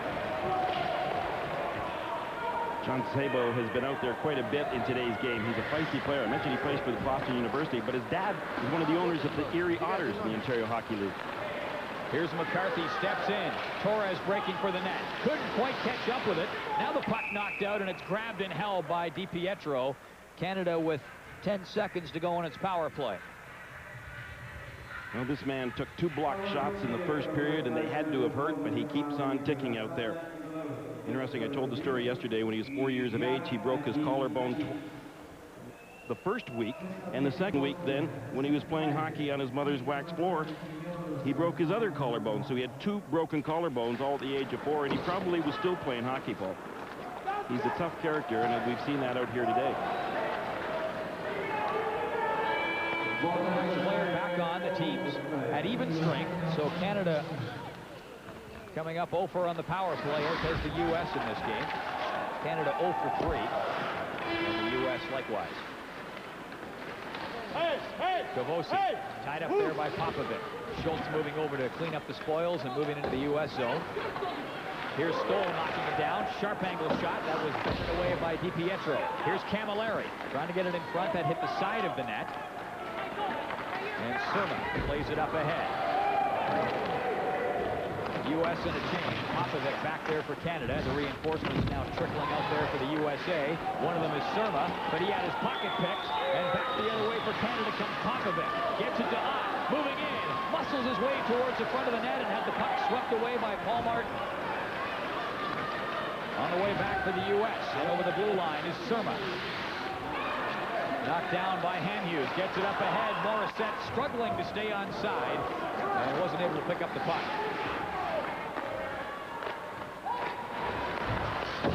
Kovosi ricochets it off the boards. Hamhuis knocks it down and fires it back in for Canada. DiPietro bounces by Hamhuis. Kovosi tying him up. That was a delayed offside in the U.S., so they have to clear the zone as Jackman starts it back. Gets it to McKenzie. Shoots. That one sizzles up off the glass and comes all the way up around the boards and out. Jaspers was in there offside. That's why he didn't touch the puck. Here's Steckel. Gets it up ahead. Moving in, Umberger, and offside called on the USA. You're watching the World Junior Hockey Championship quarterfinal action.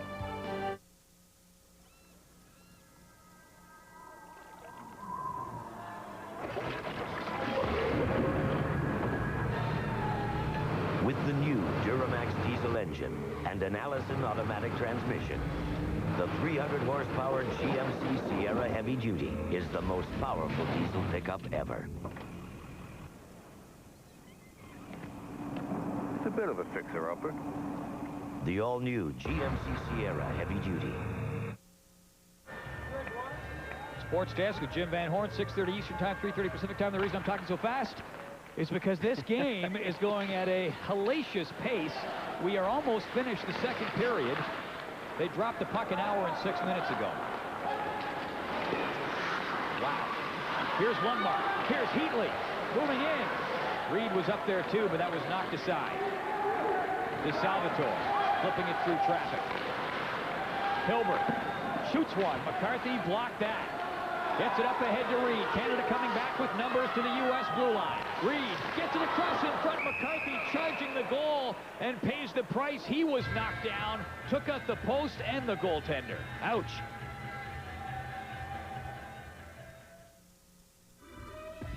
Nike Skills Development Camps encourage minor hockey players to improve their fundamental skills of the game. Program coaching manuals provide easy, progressive techniques to teach our next generation of great players. Nike, premier sponsor of the CHA.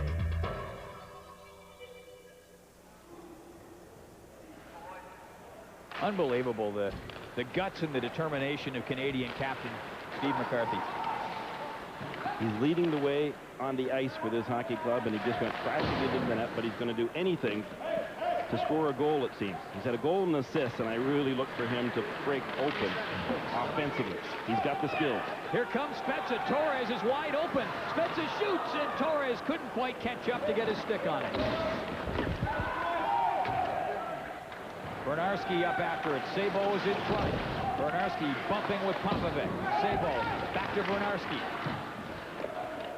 Now here's Spezza for Canada.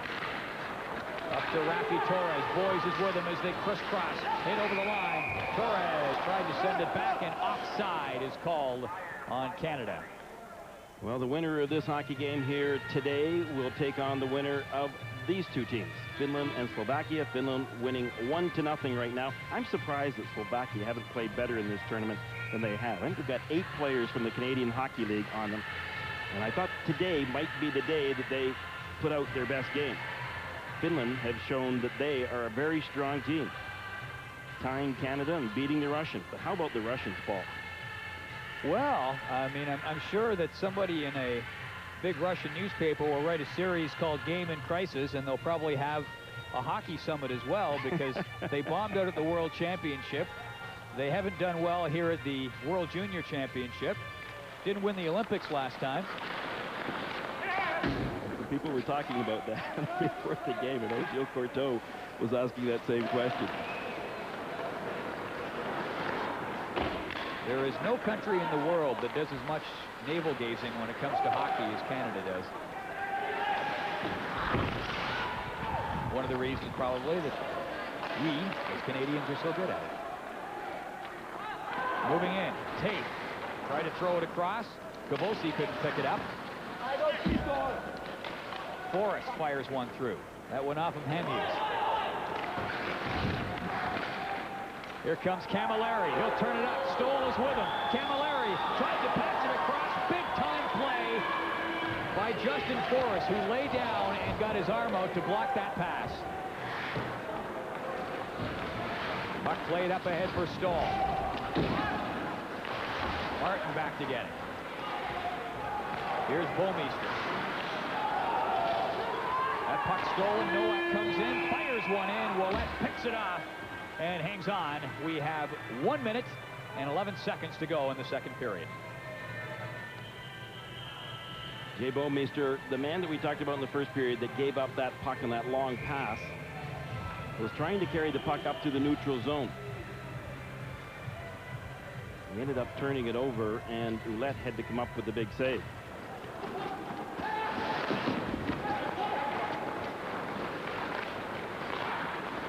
McKenzie snaps it up ahead. For Steckel, he's tied up there along the boards.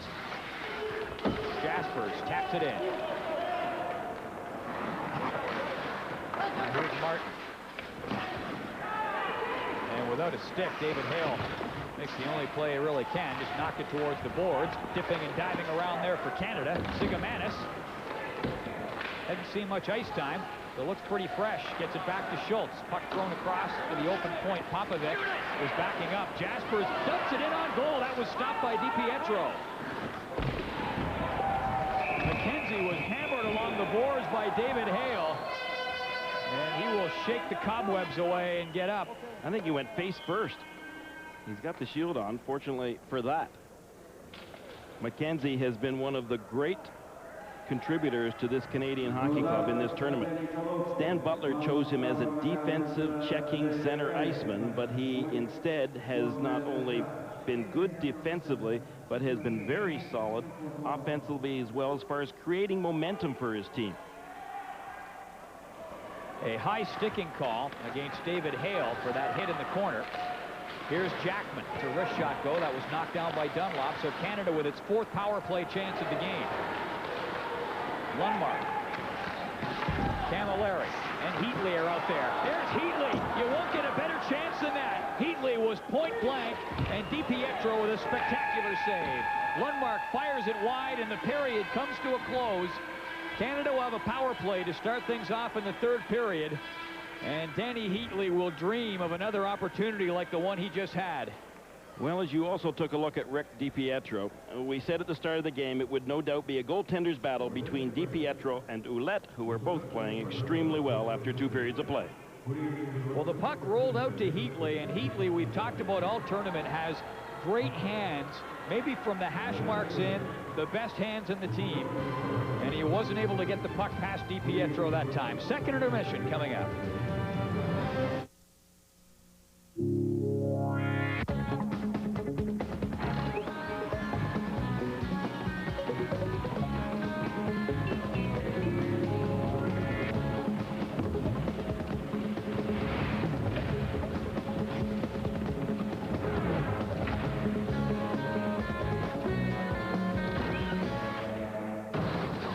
Get the power of 3, the Intel Pentium 3 processor.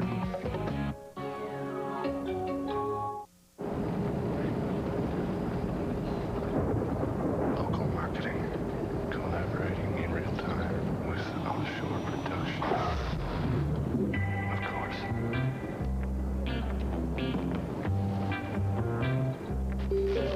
Where you get your ideas is your business.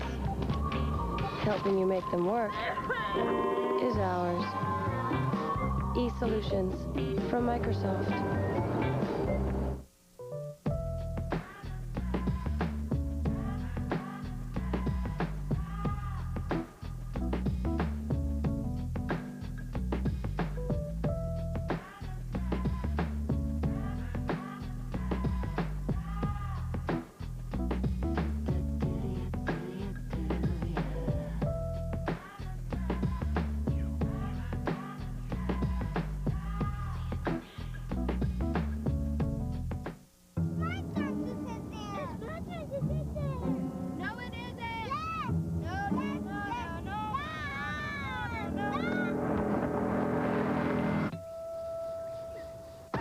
In the new venture, the 3rd row seat can be stored in the floor.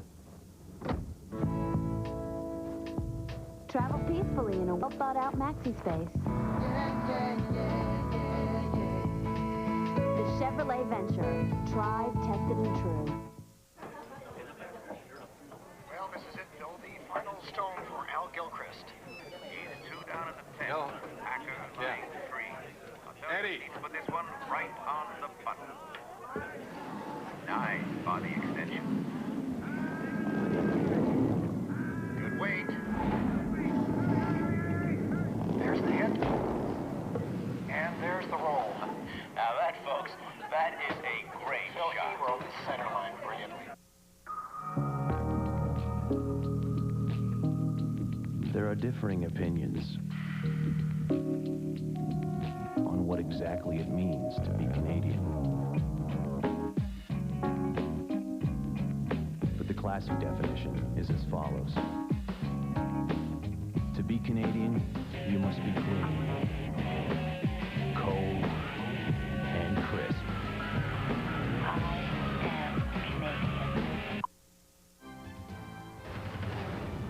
At the intermission, brought to you by the Pentium 3 processor. Visit us today at intel.ca.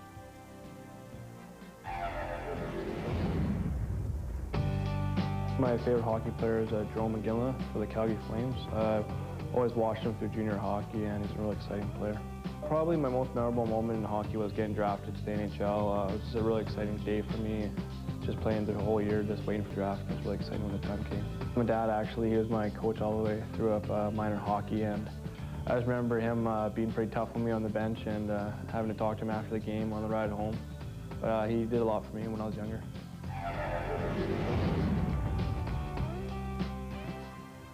Quarterfinal day of the World Junior Hockey Championship. Finland with a pair of goals in the second period, one of them on a 2-man advantage, leading Slovakia by a score of 2-0. The winner of that game will play the winner of the Canada-US game. Earlier today, if you missed it, Sweden shocks the host team, beating Russia by a score of 3-2. The Swedes actually led that game by a score of 3-1. Ilya Kovalchuk, the young Russian star, who a lot of people think is the top prospect for the NHL draft, went down with a knee injury. No word yet on his condition. And a near upset, Czechs beat Switzerland 4-3, but the Swiss led that game 2-1 and 3-2 in the third period until the Czechs came back. Pavel Brendel scored twice for the Czechs. He now has 4 goals in 5 games in the tournament. Here once again is TSN hockey analyst Bob McKenzie. Your thoughts on the first 2 periods of Canada and the U.S.? Well, Canada's getting enough opportunities and enough time in the U.S. offense, in the offensive zone against the U.S.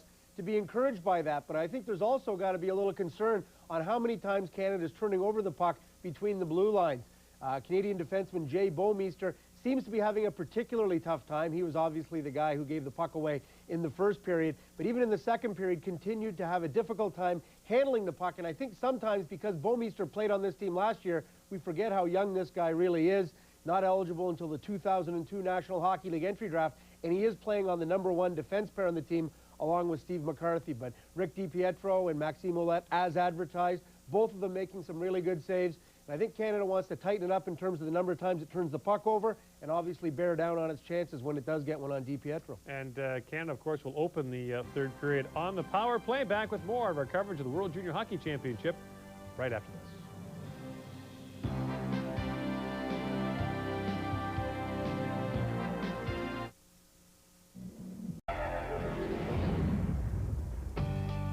Played for Team Ontario, and you know, it was a pretty exciting tournament, and we won the semifinals in overtime, and we went on to play, I believe, the Czechs in the finals, and you know, we scored in overtime, and it was just it was a great experience, and you know, I'll have that gold medal forever. My father, for sure. I mean, you know, always growing up, I mean, you know, he was always there for me, and you know, he was a coach for me, and you know, he just taught me everything, and he's always nice home, you know, to have around. I live at home, and you know, he gets out to all my games and just helps me out whenever he can. And don't forget, the official site of Team Canada at the World Junior Hockey Championship is CanadianHockey.ca. You'll find the history of Canada in the tournament. You'll also find Stan Butler's World Junior Diary, and there's even a location where you can email the Canadian players all the news and information, the latest on Team Canada at the World Junior on CanadianHockey.ca. So, still even after 2 periods of play and potentially a shootout looming. For their thoughts on what we've seen so far, back to Moscow with Paul and Gary. This has been just a great hockey game. Tremendous pace to it. It's just flying along. Number one, you have that face-off situation where it's sort of 18 to 20 seconds or so, but also not many whistles, period. No, it's been a fast-paced game without any question. It's also been a very physical game. You've got players like McCarthy out there blocking shots left and right. I mean, this is going to be a real tough battle right down to the very end. And let's not forget that a year ago when they were fighting for the bronze, these two teams ended up going into overtime, and then it was settled in a shootout. Canada, fortunately, then won. But when it comes right down to it, I think in this third period, you've got balance in goaltending. I don't think there's an edge there. And I think when you take a look at both teams' top lines, Paul, is that neither team has an edge there. It's going to come down to depth, and that's where Canada, I believe, has the edge. It's going to take Spezza's line or McKenzie's line or Camilleri's line to outplay the other lines for USA and get that extra goal needed. Yeah, Stephen Ott has been having a great game for Canada as well. A lot to jump, and he has their only goal. In that shootout last year, it was Brandon Reed who scored the winner for Canada. Gord? And you may remember that 16-year-old Jason Spezza was the last Canadian shooter on the list. It could have come down to him. Bob, yesterday at practice, Stan Butler took 6 players aside to practice shootouts. That's right. Obviously, in the event that they are needed today, Lundmark, Heatley, Reed, Spezza, Camilleri, and Boys. One of them would not be shooting. I would think they'd probably pick between Camilleri and Boys as being the odd man out. Lundmark was great last year. Heatley, Reed, Spezza was going to be the shooter. And you would think if it gets down to a shootout situation, Canada would have an edge because they do have players who have that great one-on-one ability. Goaltending should be a wash. Ouellette and DiPietro, both terrific. Canada maybe has a little more top-end talent, but on that same theory, you would think that Canada would have the offensive firepower to win this game in regulation time. That hasn't happened so far. The Americans are playing a very good team game. Team Canada needs to elevate their play a little bit here in this third period. All right, and Canada, as we mentioned, will open the third period on the power play. TSN's live coverage of the 2001 World Junior Hockey Championship continues with the third period right after this.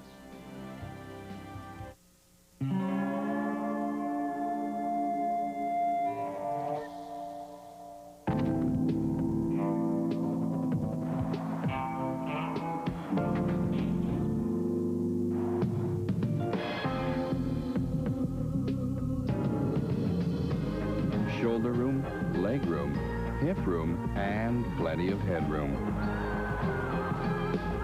The pleasure's back with the Chevrolet Impala.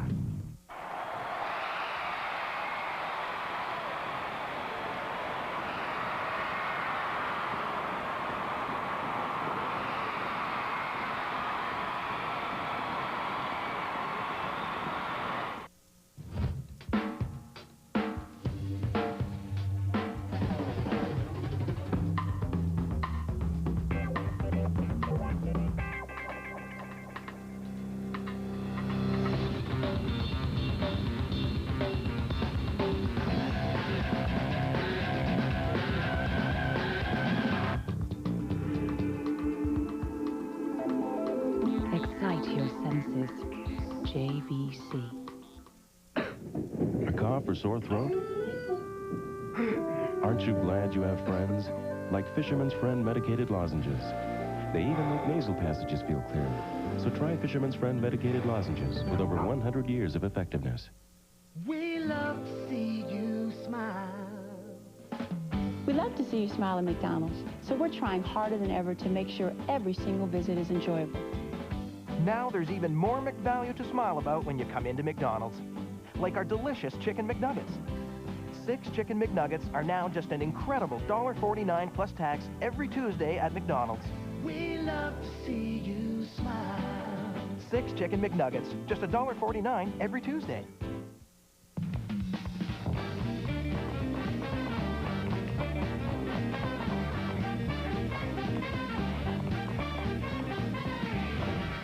When back pain slows you down, turn to Robaxacet with 2 active ingredients, one to relieve back pain, the other to relax tense back muscles. It's the brand doctors and pharmacists recommend most, so you can get back in the swing. Robaxacet, helping you walk away from back pain.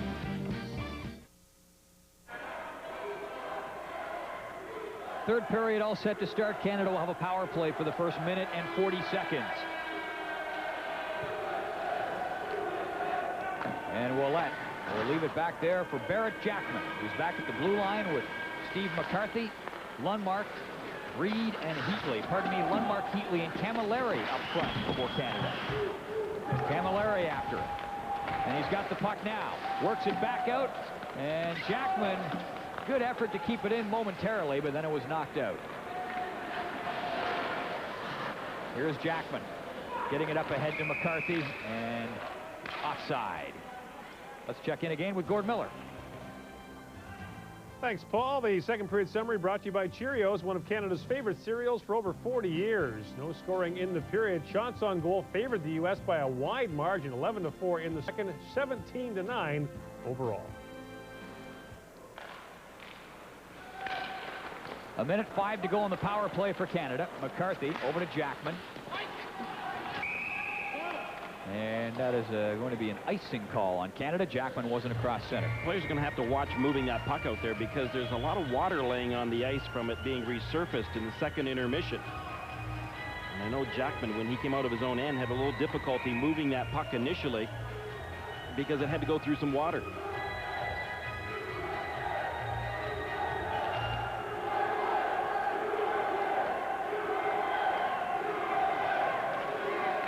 Jackman gets it up ahead. Lundmark moving in. Drops it back for Camilleri. Back for Lundmark. Back for Jackman.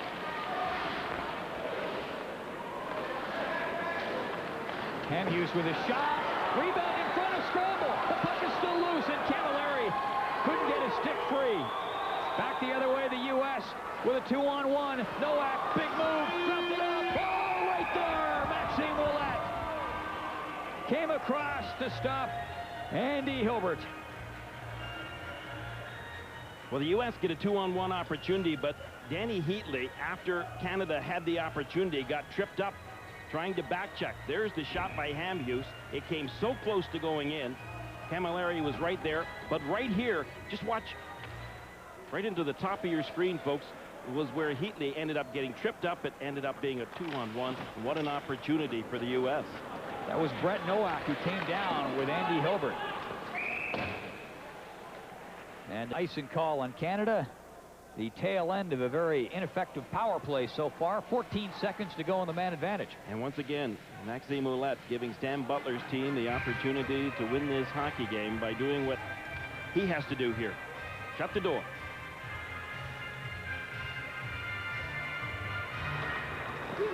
Off the face-off.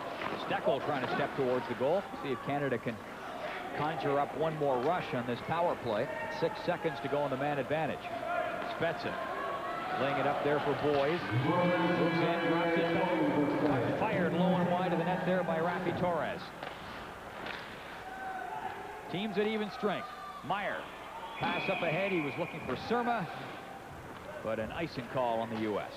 Well, one thing Canada's got to do for sure in this third period is get some more shots on net. When you take a look at the shots on net after 2 periods of play, not nearly enough. It's been a hard-fought game, but for Canada, they've got to find the net more. DiPietro has done what he's had to do, but at times when he's had the puck, he has been shaky. So if he tries to play that puck again, as Stan Butler had talked about before the game, they've got to get right in on top of him, and on top of him quickly. He might just give it away. Here's McCarthy. Hangs in there and then gets a shot. He fired that one towards the short side. Nice save by DiPietro as he flicked out that left pad. Commissara clearing it up. Knocked down. McCarthy rushing it back in. Morissette, one-timer right on. DiPietro answering the call a couple of times so far here in the third period. But Canada are starting to get more shots on net. You're not going to beat the U.S. unless you shoot that puck more on DiPietro. And here was a perfect opportunity. Right from the slot when Morissette got the opportunity, he let it go from the high slot. Now what Canada's got to do now is not only get that shot on net, but they've got to get somebody right in on top of it, looking for the rebound, and preferably get somebody in front of DiPietro so that he can't see the puck. Bouwmeester throws it in deep. Oh, McKenzie was blocked there along the boards by Hale. Hale's dished out a couple of big hits in this game. McCarthy, McKenzie. Couldn't pull the trigger. Bouwmeester just throws it up to the corner. McKenzie after it. Driving hard, tried to flip it back for Morissette. Globke passing it up. Steckel Working there with Umberger, who steps in over the blue line, trying to go wide on Bouwmeester.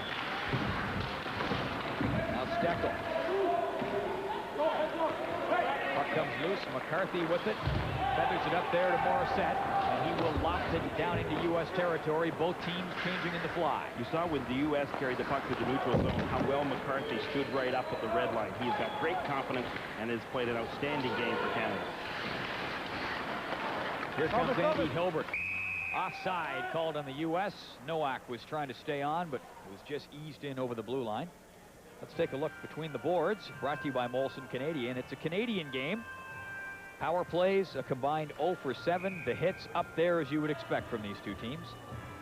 And the most important thing, the scoring chances, you can see, are as even as could be. Even though the shots on goal are not. 17-9 favoring the U.S. in the shots on goal department heading into this third period. This is Heatley. Gets it up for Lundmark.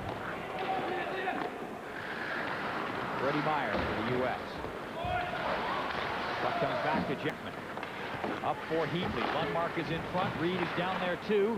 Reed trying to get it in front. Knocked down by DiPietro, who likes to play that puck, and he clears it out. You got to give the U.S. a lot of credit. They have really forced Canada to the boards.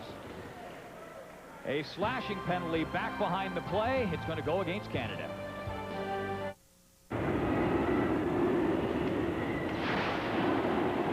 You want to be out in this? Well, somebody is. What happened? I need your help. I'm off the road. Chevy Silverado, with the most powerful V8 of any competitive 4x4 pickup. The 300 horsepower Silverado. The truck from Chevy. I gotta get me one of those. Well, Jamie Lundmark is taking a penalty for this work right here on Nowak. Retaliation. So the USA with its 4th power play chance of the game. They have 3 shots on goal. Hilbert moves in. Lets a wrist shot go. Willette stopping that. The rebound tapped just wide and towards the corner. Back of the goal to Salvatore. Hilbert back to the blue line, takes the return feed up forward to Salvatore. Tafe is the other forward out there for the Americans. A lot of talent out there for the U.S. Hainsey back at the blue line, fires a wrist shot through. That is blocked by McCarthy. Tried to feed Morissette. Cleared back in by Hainsey. Across there for Tafe, and that hopped over his stick. Hainsey comes in. Offside called on the USA. 1:13 to go in the American power play. Salvador was complaining that there should have been an interference penalty. Instead, it was he who was interfering with Stoll. The Stoll was coming out onto the ice. Salvatore is the leading scorer in this tournament, and he has got tremendous quickness. We've seen him jump out into the open. He likes to look for those long passes, which are capable of giving with no center ice. The Salvatore San Jose Sharks draft pick. Here's Dunlop, and the puck pushed out, actually thrown down the ice. Ott had lost his stick and his glove, for that matter.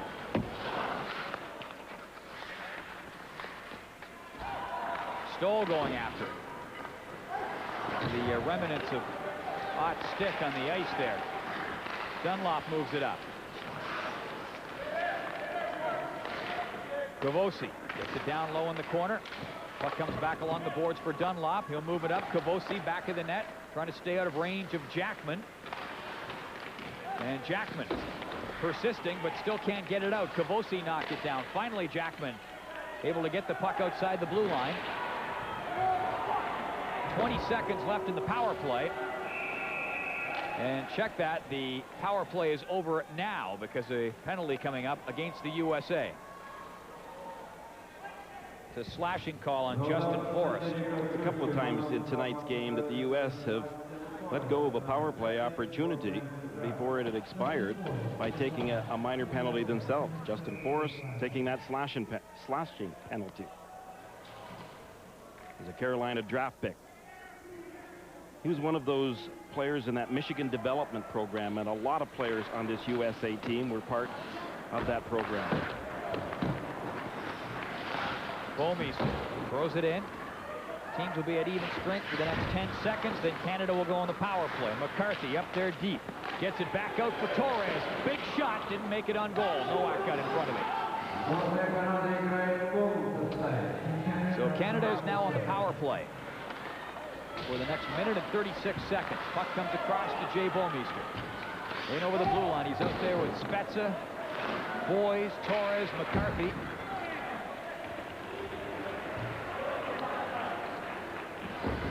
Bouwmeester back to pick it up. 1:20 to go on the power play. Coming up in the 6:15 mark of this third period, Canada and the USA tied at 1 as the puck goes out of play. Well, you've heard a lot of players talking about how well this team has gelled together. Jay Bouwmeester is one of the most quietest players you're ever going to find in a hockey club. In fact, they've been kind of keeping little journals. And Steve Ott thought it was pretty funny because he had to write about Jay Bouwmeester and what Jay Bouwmeester's quote of the day was. His quote of the day, he said he didn't say anything. Jay is a very quiet young man and a very focused young man. Youngest player ever to play for Canada at the World Junior Hockey Championship. That was last year in Skellefteå. Here comes Heatley. Lundmark was breaking in. He would have been wide open, but Lundmark lost his footing. Here's Camilleri. Back along the boards for Heatley. Up for Camilleri. 45 seconds to go on the Canadian power play. And Sabo gets it down the ice for the Americans, and they will change up the penalty killing unit. Jackman. Heatley. Stepping in, Camilleri. Had the puck roll on him, sends it across to Lundmark, down back to the net for Camilleri. Pedals it to Heatley. Looking in front, McCarthy had broken in from the blue line. But here's Jackman. Shoots one high and wide of the net. DiPietro out to try to play it. Chopped off the boards by Steckel down the ice.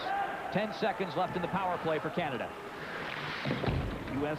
continue to play Canada very closely. They forced them to the boards most of the day, and when Canada oftentimes do get a chance to shoot right at the last second, they'll almost bang at their stick in order to put that shot off net. Canada have had a difficult time in this hockey game of getting DiPietro an awful lot of work. Tafe plays it up ahead. Kobosi trying to come in, but offside called on the USA. Live from Moscow, this is the World Junior Hockey Championship. We can expect in the coming months is Director of Product Development, Paul Noon. Got it. Nortel Networks is building the new high-performance internet, the wireless internet, with optical technology that makes it faster. Overall, this has been an exciting and more year. reliable. But the next few months will mark the beginning of a new Gesundheit. Come together. In fact, with technology changing Over me. Well, our unofficial count in this third period is that Canada's had 4 shots on net. And again, as we've mentioned a number of times, they have got to test DiPietro more than they're doing.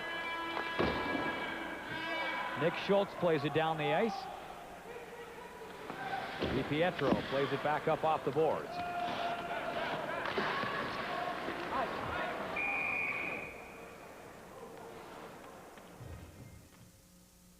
The Royal Bank Financial Group has developed the Toonie Toss fundraising program, a fun way to raise money for minor hockey. Toss a toonie from the stands. One nearest the target wins great prizes. Proceeds from the event go directly to your community hockey program. The Royal Bank, premier sponsor of the CHA. That was an icing call on Canada. Schultz sends it up around the boards. Popovic in a little difficulty there, dumps it back. Now Schultz will try his hand. Puck tapped out. McKenzie breaks through, coming in. He has Morissette with him. Tried to pass it across, and Forrest with a nice play. He has made 2 outstanding plays in this game to break up Canadian 2-on-1 opportunities. Forrest's timing was perfect. He went down and blocked that pass. It couldn't have been done any better. Made a similar play back in the first period, Gary, when he was down and he stuck his arm out to block a pass. Well, Jim Johnson, the assistant coach for the USA, who played 13 years in the National Hockey League, said Forrest is just one of those really dependable players. He makes really good decisions. He's strong defensively, and he sure does compete hard. There you see Jimmy Johnson right behind the man we were just talking about. Forrest a little on the smallish side for an NHL defenseman. He's 5'9". Draft pick of Carolina. Here's Heatley out after him. Reed coming in there to help out. And hustling up to Salvatore. Chopped it towards the goal. To Salvatore again, trying to get it in front. Canada looking a little bit scrambly there for a moment in their own end. Bouwmeester going after it. Being tied up on the play. Nowak comes around. Now it's picked up by Reed. He gets it up ahead to Lundmark. In over the blue line. Heatley following up. Couldn't get his stick on it. Reed's line's got to get it going out there. They're the go-to line, and one player on this line has got to take charge right now. Time's running out in this third period. Played 9 minutes and 13 seconds. Canada and the USA in this quarterfinal game, tied at 1. If you win, you go on to the semifinal. If you lose, you are out of medal contention. Heatley coming in. Gets it to Reed. Lundmark up there, too. Little spin move there by Reed, but he couldn't get it back in front. And the puck is fired all the way down the ice. It's an icing call on the USA. I've been very impressed by the way that the U.S., again in this third period, have been right on top of the Canadian puck carriers, and Heatley found that out as well. They're strong on the puck. They've competed hard, and it's made it very difficult for this big line to get going in this hockey game. They've worked hard, but haven't had many opportunities. This is Tim Gleason for the USA. Gets it up for Bernarski. Across for Dunlop. To Sabo. In over the blue line. Sabo being tied up there by Hamhuis and wrestled up along the boards. Strong play there by Dan Hamhuis. Puck will loose at the side. Sabo with a chance, and that is stopped by Ouellet. Hamhuis had the right idea. You've got to pin your man up against the boards, and that's exactly what he did to Sabo. He was a very strong player. Hamhuis just took him right into the boards extremely well. Danny Hamhuis had a good shot in this period. He's played well defensively. He had one big advantage as a young kid. That's that his mom and dad back in Smithers, BC, had a key to the arena because they were volunteer minor hockey workers for the concession. So when he had his 5 o'clock in the morning practices, his mom would take him there at 3 o'clock in the morning and get an opportunity to skate for a couple of hours before his team practice. On the faceoff, Gleason with a shot. That was knocked down and tapped out. Here's Schultz. Up for Boys. Now Gleason with it. Just past the halfway point of this third period, Canada and the USA tied at 1. If they remain tied, the two teams will play a 10-minute sudden death overtime period. Following that, they go to the dreaded shootout. Tape gets it all the way back for Gleason. Gleason tapped it up. Puck fired on goal there by Surma. Rebound comes out, and Boys in tandem there with Torres, able to move it out. Boys clears it in. Canada having a tough time getting forecheckers in there deep. Given away to Spezza. This could be it. Spezza shoots. That was stopped. And he had no room to put that puck over to Boys either. He had to go in alone. Hustling up after it is Glotke. Looking around for Steckel. Dumps it down in the corner. Umberger down for Steckel. Trying to climb over top of his man, McKenzie. Puck will come out for Forrest. Across for Martin. Great chance there for Jason Spezza, but he just ran out of real estate. EPFO just didn't give him any room, Paul. Morissette trying to come out. Puck comes back to McKenzie. He'll tuck it in. Morissette and Jaspers both moving up there. Canada trying to get something going on the forecheck. They do. McKenzie right in front with a shot. That's stopped. Bouwmeester shooting. Delayed penalty in the USA. Puck along the boards. Umberger touches it. And Canada will go on the power play when they come back. We'll see if Jason Spezza gets a shift. He had a great chance a few moments ago. Just ran out of room. How the years, they fly by, fleeting glimpses, moments in our life. Gotta hold on to them, catch them while you can. These are the moments, these are the moments. JBC holds the moments of our lives.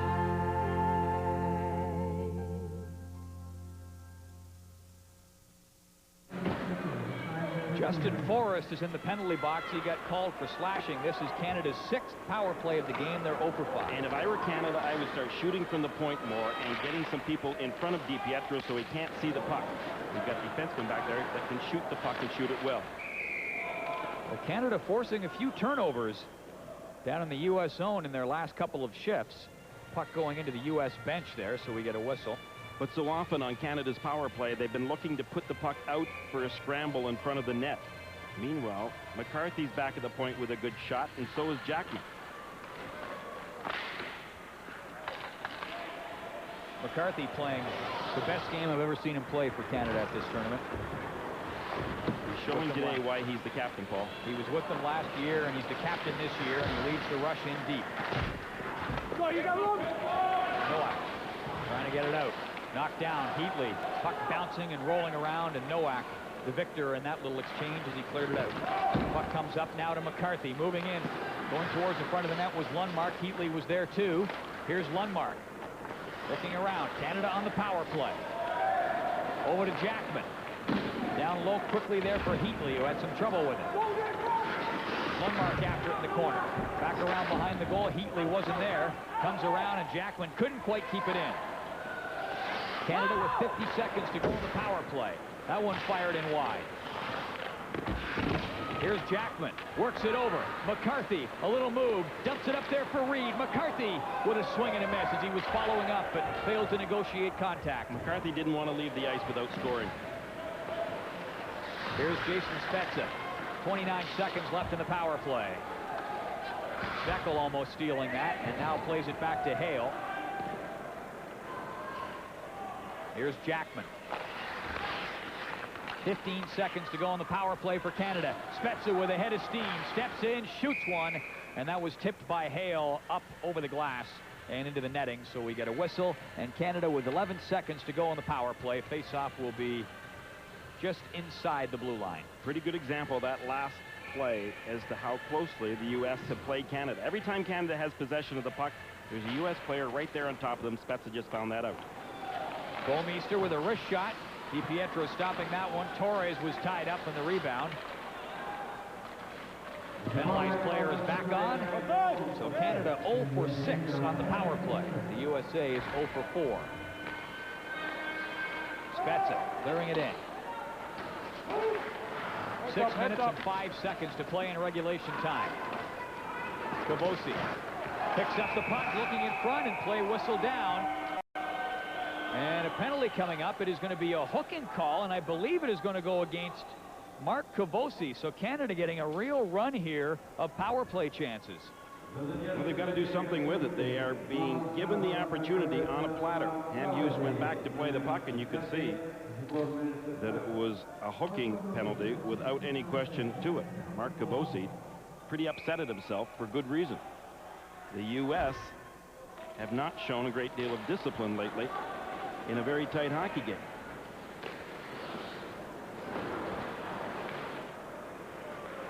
So Canada with their 7th power play chance of the game. They've generated 4 shots on goal in 6 previous power plays. It's almost time just to make it simple. Put the puck back to the point, jam the front of the net, and shoot, shoot, shoot. Here comes McCarthy, driving in there.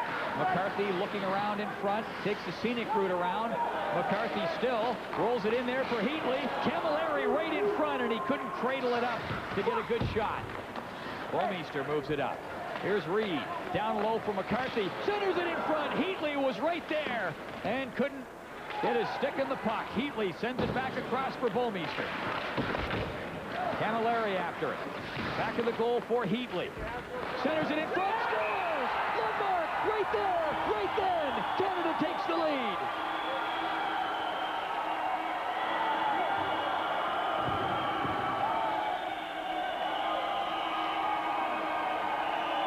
They moved the puck around well. They fought for the puck, won the battles, and went to the front of the net. Lundmark finally got his opportunity, and he capitalized on it. Watch Heatley. He's looking for him all the way here.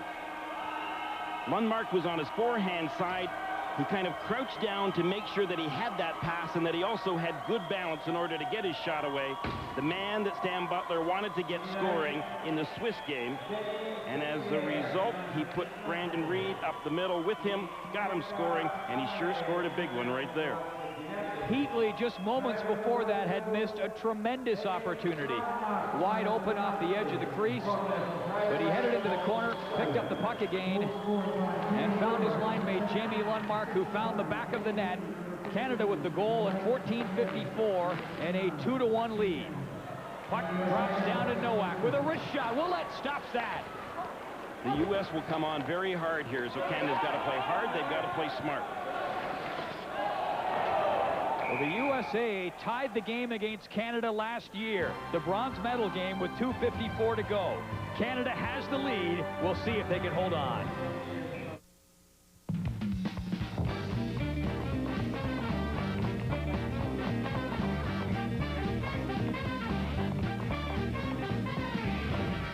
When back pain slows you down, turn to Robaxacet with 2 active ingredients, one to relieve back pain, the other to relax tense back muscles. It's the brand doctors and pharmacists recommend most, so you can get back in the swing. Robaxacet, helping you walk away from back pain. Lundmark scoring for Canada on the power play from Heatley and Camilleri at 14:54. And just to re-emphasize that point I was making as we went to commercial, last year in the bronze medal game, Canada had the lead. The U.S. got a power play and scored with just under 3 minutes remaining to send it to overtime. Lundmark out there with McKenzie and Jaspers. Double shifting here. And the puck cleared up way over the glass and out of play.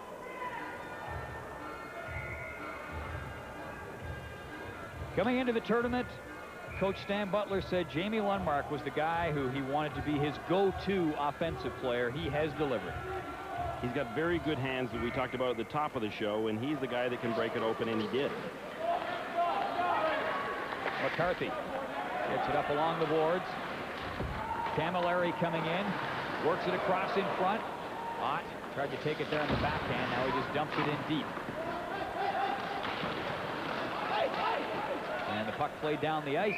The USA called for icing with 3 minutes and 52 seconds to go.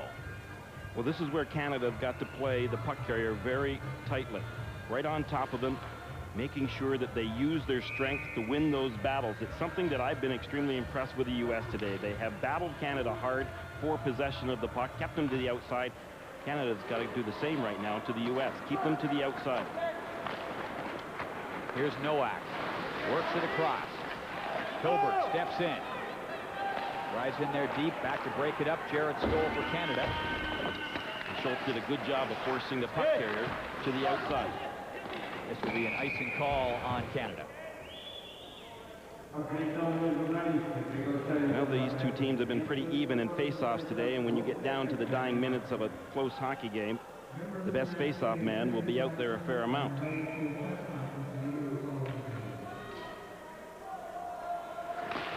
Brandon Reed took the draw and won it cleanly for Canada.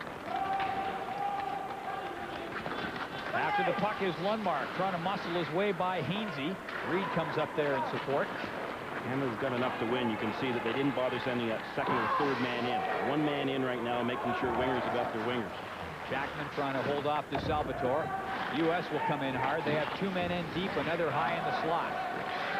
But can't come up with the puck that time. Heatley steps in, crisscrossing there with Reed. Heatley drives in there deep, tried to cut across in front of the net. That was Heatley who ended up dumped. Puck dished off to Hilbert, stepping in. Steckel going towards the net, but no rebound for Cumming. The shot missed.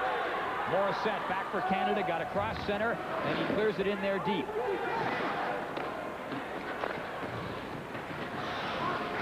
Two and a half minutes to go. Jasper's up there for Canada. But McKenzie is laying back high as that third man in.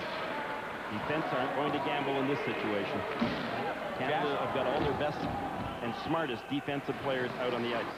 They are Jaspers, McKenzie, and Morissette. And Holmeister and Schultz back at the blue line. Puck played up ahead. Umberger through the neutral zone. Martin looking for it. Canada doing a good job here, bottling up neutral territory, making it tough for the U.S. players to get it deep into the Canadian zone. Steckel up after. Umberger knocked away from him. And the puck just squeezed down the boards by Schultz. 1 minute and 52 seconds remaining. And let's take a look at the game story. Brought to you by Chevrolet, safe and fun hockey. The story, the top line on your screen. Lundmark. Odd also scored, but Lundmark's goal looming large. He got it at 14:54 on the power play in the third period. The only power play goal for either team. And a lot of that has to do with top-notch goaltending in this game. Puck comes back for Hainsey. That's a wrist shot go that flutters off a skate and into the corner. Here's Meyer at the blue line. To Hainsey shooting. A rocket that just missed. Jaspers gets it up along the boards and out. Here comes Lundmark. He's all by himself. Lundmark trying to step around Hainsey. Now he'll head up to the corner and just gobble up some time. Dunlop picks it up. Lundmark clears it back up along the boards. 1 minute and 15 seconds to go. Watch behind your head. Jackman plays it ahead. Stoll steps in, chasing after that bobbling and wobbling puck. Hale gets it over along the boards. Stoll up there. USA will be looking for a long pass if they get the opportunity. To Salvatore, trying to steal it from Camilleri. 50 seconds to go.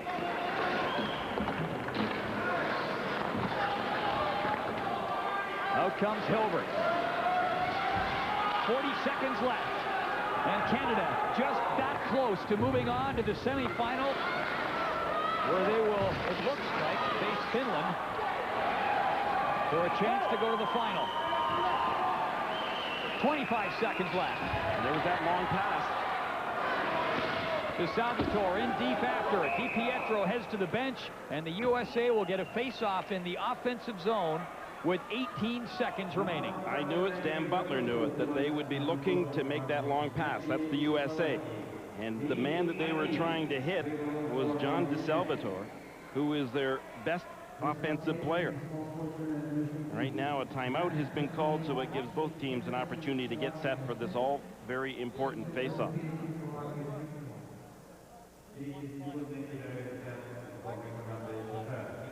You know, for as much as DiPietro, you can criticize him for making a couple of bad passes today with the puck.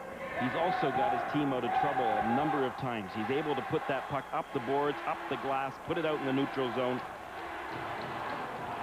He has the stick handling, puck handling abilities like Ron Hextall used to have when he played for the Philadelphia Flyers in the National Hockey League for so many years. If Canada can hang on and win this game, they will play Finland, who won their quarterfinal game against Slovakia. That game just over. Finland 3-1 winners. Off the draw to Salvatore. Fires it. That is blocked. Jaspers got in front of it. Lundmark trying to bat it out. It's kept in by Tate. Puck rolling around. 5 seconds left. And the Canadian bench is up. They defeat the USA and will head to the semifinal. There's still 1 second showing on the clock. I don't know whether or not the officials will make them play it. I believe they will, but Canada realized that with the face-off all the way down in the USA end, there is no time left for the U.S. to tie this game. So North American bragging rights will stay with the Canadian team since the program of excellence started in 1982. Canada is now 17-3-2 against the U.S., and they are off to face Finland for a berth in the final. Well, Canada played a hard-fought game. They played a smart game, and they had tough competition today, folks, which will only make it that much better for them, because they know facing Finland, it will not be easy. It will be a very difficult task for them.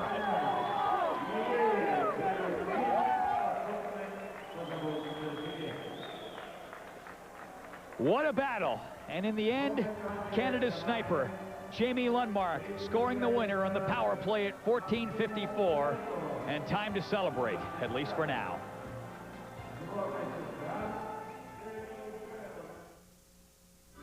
For over 20 years, Air Canada has sponsored Canadian hockey, from World Championships to 5 regional midget events and the national final, the Air Canada Cup.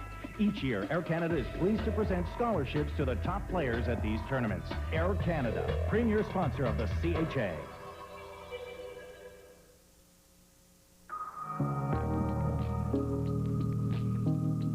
There are differing opinions on what exactly it means to be Canadian. But the classic definition is as follows. To be Canadian, you must be clean, cold, and crisp.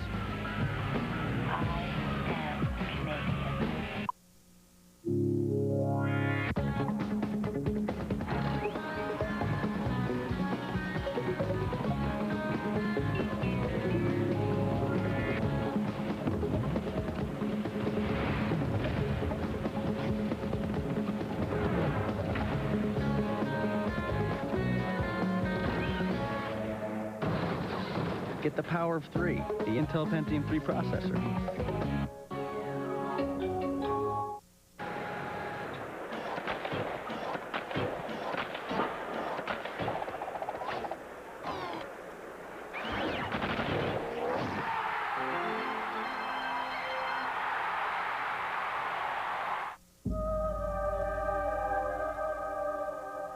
Welcome to my Hall of Fame. Home of the quickest, most awesome player to ever hit the ice.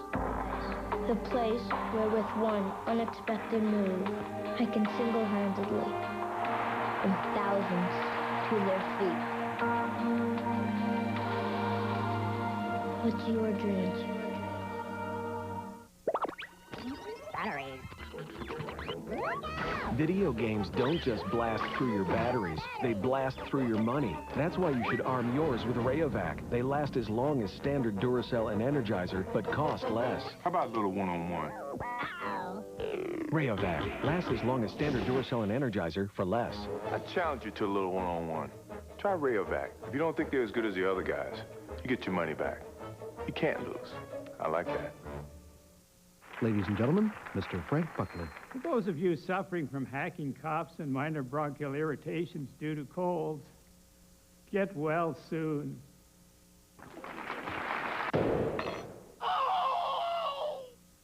We love to see you smile. When you see some of the outrageous values here at McDonald's, you just won't be able to hide your smile. McDonald's has a big taste you're going to love. Our Big Beefy Burger, the Big Extra. Thick sliced tomato, fresh lettuce and seasoning too. It's a taste you'll love again and again. It's the Big Extra, and it's now an amazing price. Just $1.49 every day. We love to see you smile. The Big Extra, just $1.49 every day.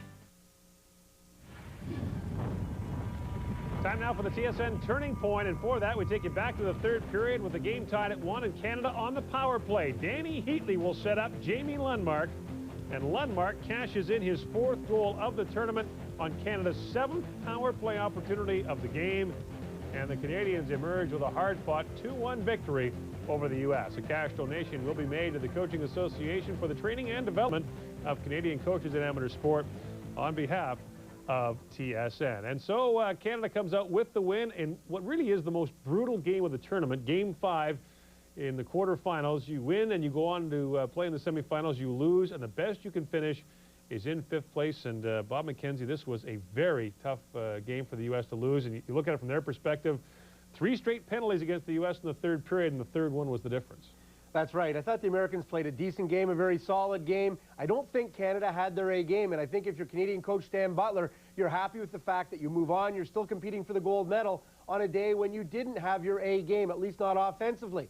If you look at these two teams and you match them up player for player, I don't think there's any question that there's more skill and talent on the Canadian team than on the U.S. team. But for the better part of this hockey game, you didn't see that, even though Canada had power play after power play to try and prove their point. But then it was finally one number 2 overall pick to a number 9 overall pick Heatley to Lundmark for the game-winning goal, and that's what you expect from your skilled players, your star players, is to step up when the game is on the line and make a difference. And they did that at a crucial moment in the game, and were able to pull out the win. All right, and still ahead, we're with you till the top of the hour, and we will hear from Canadian coach Stan Butler and some Canadian players as well, talking about not only the victory, but what lies ahead. So let's take you through this, the first day of the medal round at the World Junior Championship.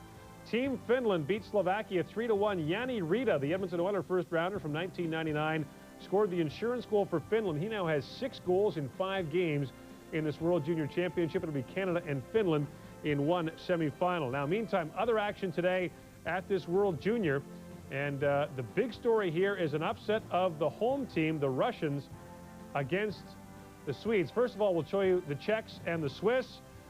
And Thomas Plekanec scores the goal here to tie it up. The Czechs trailed 3-2 in the third period, but then less than 3 minutes after that, check out Pavel Brendel, number 21, the New York Ranger first-round pick, just like Jamie Lundmark. On the left of your screen, in comes Brendel, and in goes the puck. Switzerland put up a tough fight, but lost 4-3 to the defending gold medalists. The Czech Republic is 5-0 in this competition. So the Czechs survive a scare from a Swiss team, and Bobby made the point earlier, the Swiss beaten handily by Canada 8-4, but that perhaps not indicative of a team much tougher than people thought. Absolutely. The Swiss were a team that when they started this round robin, started off with a tie against the Russians, had a 1-goal loss to Finland, and then stepped up against Canada and had a real tough time and really got their doors blown off in the first 2 periods before trying to rally in the third period. A lot of people believe coming in that the Czechs are the team to beat. And if that's the case, then the Swiss obviously accorded themselves much better against this Czech team than they did against Canada. Czechs are an interesting team. Obviously, Pavel Brendel, the Calgary Hitman sniper, who is a #1 overall pick, first-round pick of the New York Rangers, is putting the puck in the net. That's what they pay him to do. Stan Butler knows all too well what this team is capable of. Defenseman Rostislav Klesla is a big part of his Brampton Battalion team. He's also a big part of this. We should also mention Vaclav Niederost. He picked up 3 assists in the game today. He's a San Jose first-round pick who was a very good player on the Czech team that won the tournament last year. All right, and meantime, everyone in Moscow wanted to see how the host team would do. Remember, last year at the Men's World Championship, the Russian team flopped in St. Petersburg, finishing in 11th place. Today, the Russians taking on the Swedes. Sweden in blue, and on the power play, Fredrik Sundin scores to give Sweden the 2-1 lead. Then comes the turning point in the game.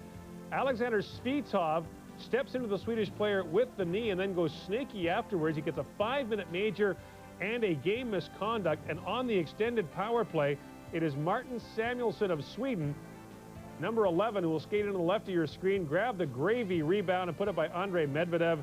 That makes it 3-1 in favor of the Swedes. And not long after that, this is Ilya Kovalchuk with the puck for the Russians. He got taken down. We still don't have a report on Kovalchuk's status, but knocking him out of the game was obviously a major part of it. 3-2, Sweden shocks the Russians. And so once again, the Russians bomb in a tournament on home ice, and same situation for the U.S. The best the Russians can finish now is 5th in this tournament. And so here are the semifinal matchups. Sweden will take on the Czech Republic in the first semifinal game tomorrow. Canada will meet Finland in the second. Canada, by the way, and Finland played to a 2-2 draw in their round-robin meeting. All right, the interesting thing about this is that Finland comes into this on a bit of a run. Finland really took off after that tie against Canada and went on to win its pool. Canada, I don't know if you say it today was a stumble, but if the 2-2 tie was an even game, the game tomorrow should be even more even. I think Canada will have a lot of confidence going up against the Finns. The 2-2 tie that they played against them, Canada thought it was the better team. But you're right, Gord. Finland has taken off since then and really put some impressive wins over Russia in the round robin, and then obviously stepping up and advancing to the semifinal game. The interesting thing about the Finns is that they're doing this with 2 draft-eligible players, 2 17-year-olds as their top 2 centers. Mikko Koivu and Tuomo Ruutu are creating a lot of offense and being key guys for a Finnish team. And it's not very often that a team that goes this far and this deep into the World Junior Championship successfully is doing it with 2 17-year-olds as the go-to guys down the middle. And one point of order, Niederost, of course, I said he was a San Jose first-round pick. Very bad. Colorado. I never correct the Bobber because he is so rarely wrong. We should point out, too, that in the 2-2 game between Canada and Finland in the round robin, Ari Ahonen, the #1 draft pick of the New Jersey Devils, did not play in that game for Canada. They played the 17-year-old goaltender instead. They'll certainly, you have to think they'll see Ahonen in the game tomorrow. And it should also be pointed out that in the game today, a lot of hype for Rick DiPietro, obviously the #1 overall pick of the draft last year. Maxime Ouellette was dynamite when Canada needed him, especially in the first period when Canada got running around a bit, and in the second when the U.S. really threw it to Canada. Yeah, the U.S. outshot Canada 11-4 in that second period. Maxime Ouellette was outstanding. And even in the third period, while Canada got most of the momentum offensively because they were on the power play for the better part of the third period, there were a couple of occasions where Maxime Ouellette stepped up and made some great saves. One in particular with the glove that turned things back the other way for Canada. So it was advertised as a goaltending battle, and it was all of that. DiPietro was very good. Ouellette was a little bit better. All right, and still lots more to come. We'll take you back to Moscow in a minute. You'll hear from Canadian coach Stan Butler and others when our coverage of the World Junior Hockey Championship continues right after this.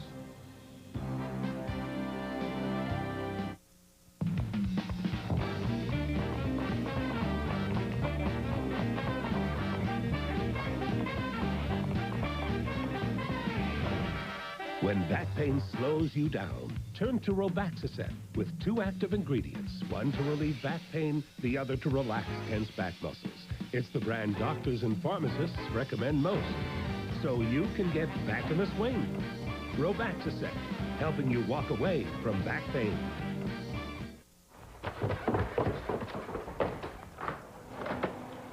Pizza? Dude, we're gonna be late. Relax. Down there. Gets soggy, man. Trust me. Uh-huh. No way. Yes way. All right, we'll see. Microwave pizza, new from McCain, with a special microwave disc. Real crispy, real fast. Okay, so it worked. Don't act like you invented it.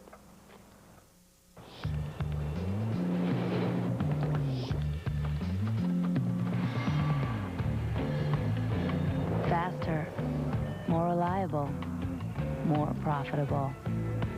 With Nortel Networks, the internet can be whatever you need it to be. No matter who you are or where you are. So tell us, what do you want the internet to be? Right now, over me.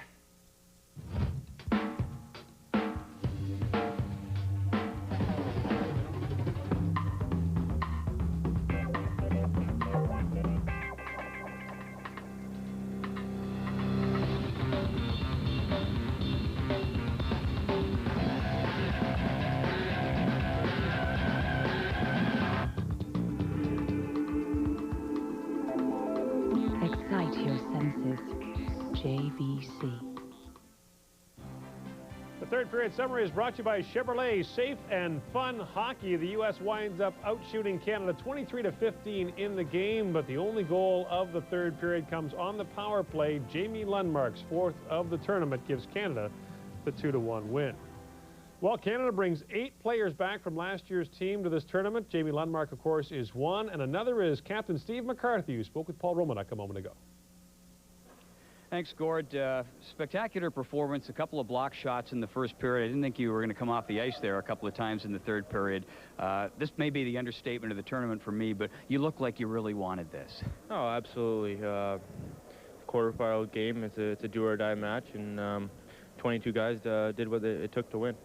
That was a great effort, as you pointed out, by the entire team. But in particular, I thought some of your defensive players really did a great job late in the third period. Guys like McKenzie, Odd. I mean, they were just all over things out there. Jaspers as well. Absolutely. That's what's going to win us hockey games. Lundmark and Healy and Reed played great, but you need those defensive players to win, and they did the job tonight, and we need them for 2 more games. Steve, now, I know it's probably just your nature to play hard, but do you feel any added reason to have to lead this team by example because you have the C on your jersey? Because, again, just the resiliency you showed in that first period, it looked like you were barely able to get up after blocking one of those shots. No, that's my job. That's why I got the captaincy, and they want me to lead, and that's what I've been doing. But it's pretty easy when you have 22 other guys right behind you, and they did a great job, and the credit should go to them as well. Is that the biggest strength about this team, is the fact that it is a team? Absolutely. Look at the U.S. They have a great hockey team. Unfortunately, they don't play like a team sometimes, and Canada does, and Canada always comes through like they did tonight. I guess you'll hit the ice packs now, but maybe just a little bit of a smile, because that's great work, and you are off to the semifinals. Thanks. Thank you very much. Gord? Thanks, Paul. Those missing chiclets, by the way, for Steve McCarthy, courtesy of a crossbar last year in Sweden when he got knocked headfirst into the crossbar and underwent some excruciating dental surgery over in Sweden. Bob, I couldn't get over how much this game reminded me of the 1997 gold medal game in Geneva between Canada and the U.S. that Canada won 2-0. It was 1-0 Canada forever in that game. The U.S. was all over the Canadians. Jose Theodore, I think, was in goal for Canada in that game.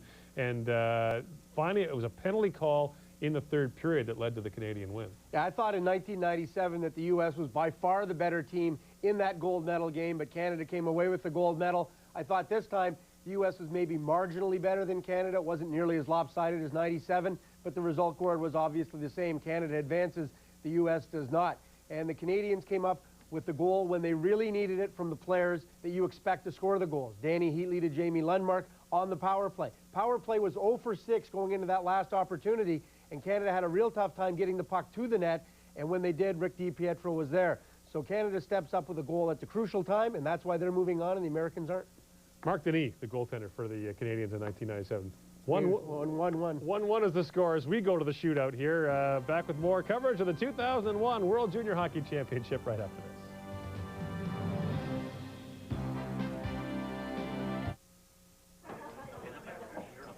Well, this is it, Bill. The final stone for Al Gilchrist. He's 2 down at the 10. Packer laying 3. Eddie. Put this one right on the button.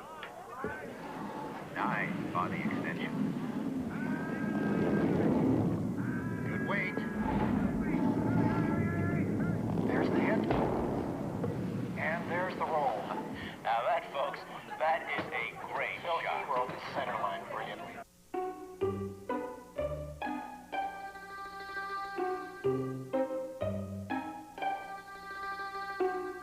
Now there's one less lie you have to tell your kids. Buckley's Jack and Jill. It works. And yeah, it tastes good. We love to see you smile. We love to see you smile at McDonald's, so we're trying harder than ever to make sure every single visit is enjoyable. Now there's even more McValue to smile about when you come into McDonald's. Like our delicious Chicken McNuggets. 6 Chicken McNuggets are now just an incredible $1.49 plus tax every Tuesday at McDonald's. We love to see you smile. 6 Chicken McNuggets, just $1.49 every Tuesday.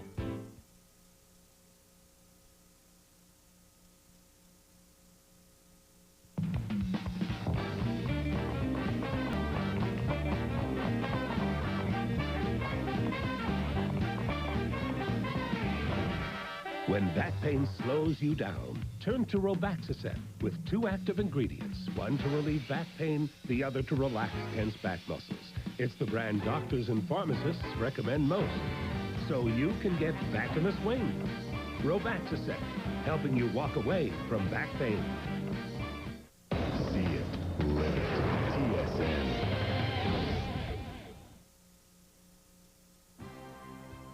Hi, I'm Nick Schultz.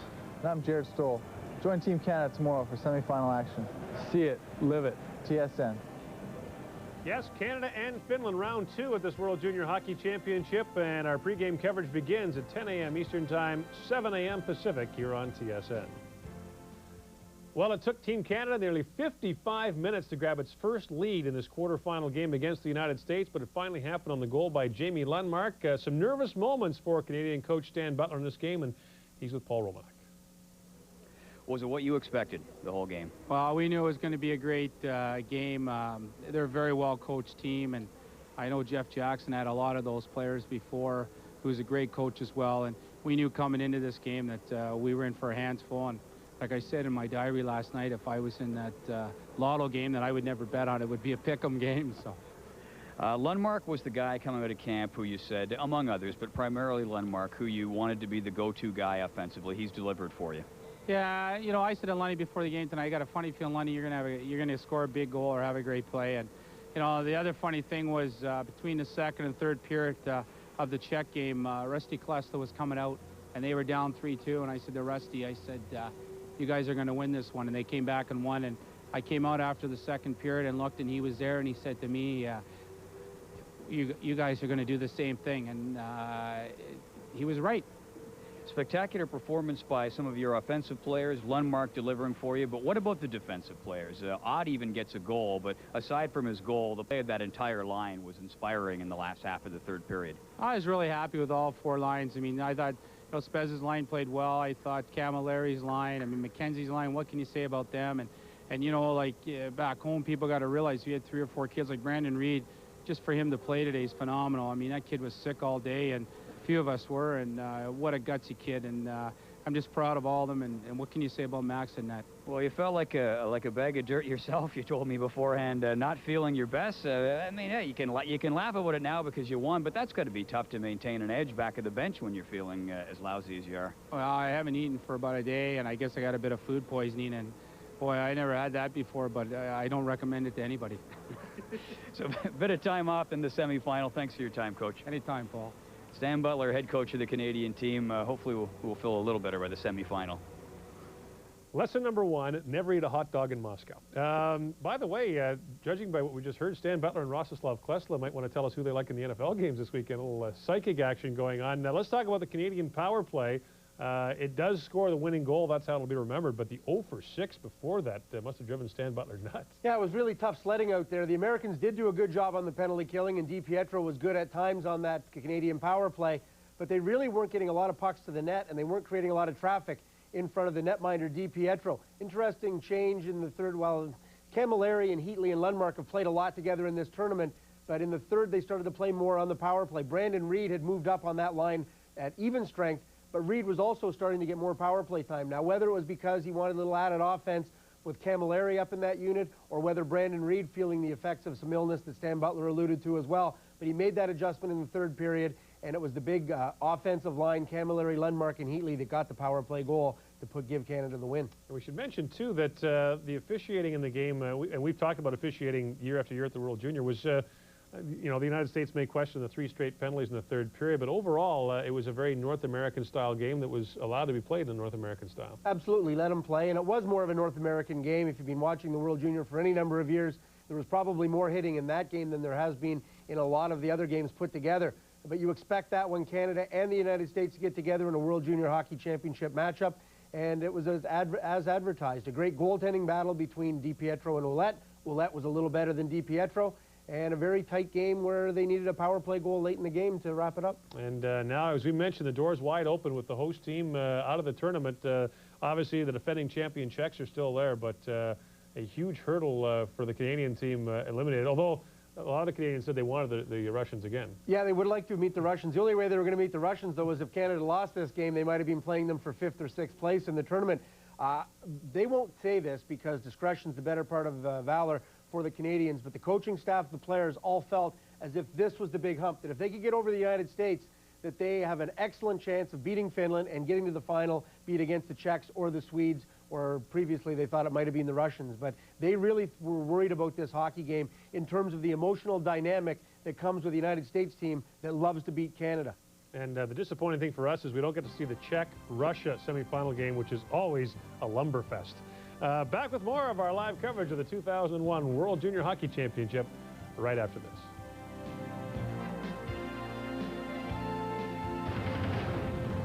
The World Junior Hockey Championship, brought to you by the Royal Bank Financial Group, by Nike, by Esso, a proud sponsor of the Canadian Hockey Association and hockey throughout Canada, and by Air Canada.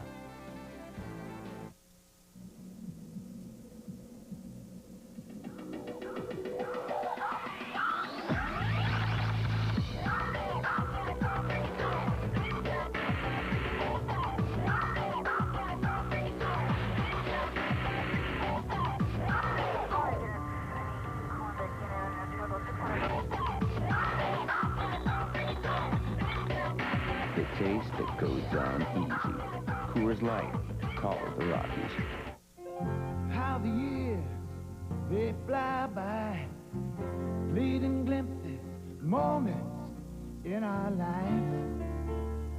Gotta hold on to them, catch them while you can. These are the moments, these are the moments. CBC holds the moments of our lives.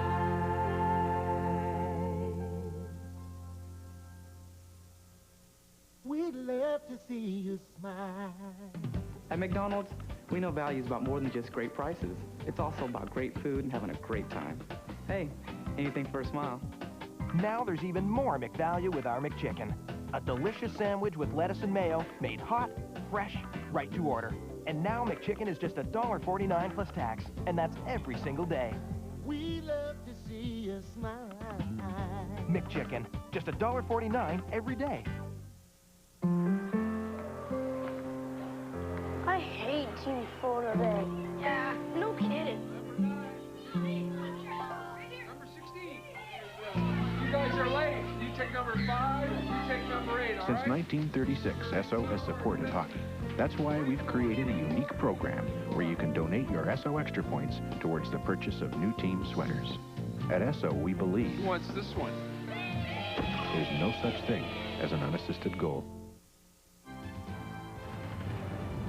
At the intermission, brought to you by the Pentium 3 processor. Visit us today at intel.ca.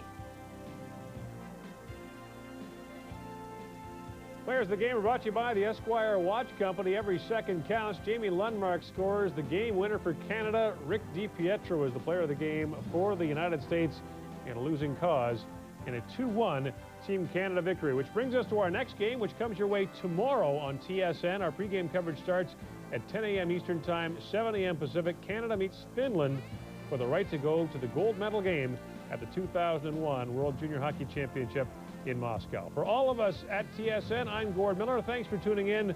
We'll see you tomorrow. This has been a presentation of TSN, Canada's most watched sports network.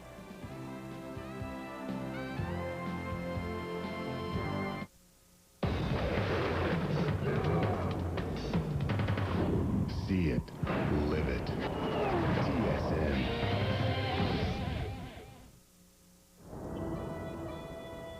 The curtain will soon rise on the first in the World Golf Championships Series for 2001, the Accenture Match Play Championship. The stage is set as 64 of the greatest players in the game fight for global golfing supremacy.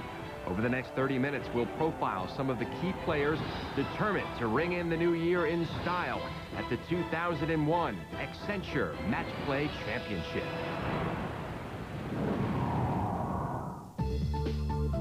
You see them on the course, sure and confident, but we'll show you a little of the personal side of some of the international players soon to be on stage at the Accenture Match Play Championship. Where did they come from? And more importantly, where are they going? And we'll see what happened last year when Darren Clarke took on the #1 player in the world. Join us. Well, I was expecting Tiger to come out pretty hot this afternoon, and you know, I just wanted to make sure that I didn't let him get away from me. You've just got the best informed players of the last 12 months in the world playing, you know, head-to-head. You know, all these, just as a spectator, if I tried to imagine myself being in that position, then I couldn't think of a better way to look around and see every player, left, right, center, being the best. The World Golf Championships bring together the best in the game. Originally developed and sanctioned by the International Federation of PGA Tours, consisting of the Japan Golf Tour, the European Golf Tour, the Australasia Tour, the Southern Africa Tour, and the PGA Tour. The World Golf Championships, in its short but rich history, have brought the game to a new level. In January, the Accenture Match Play Championship begins the series of international competition. And this year, the 64-player event is going down under to the famed Metropolitan Golf Club in Victoria, Australia. Next up, the President's Cup and Ryder Cup teams, along with the 12 European Order of Merit leaders, travel to the NEC Invitational at Firestone Country Club. In September, the American Express Championship has a new venue, Belle Reve Country Club in St. Louis, Missouri. And the two-man team competition, the EMC Squared World Cup, will move to Gotemba City, Japan in November. Now let's take a quick, and we mean quick, look at the sights of Victoria, Australia, our first venue.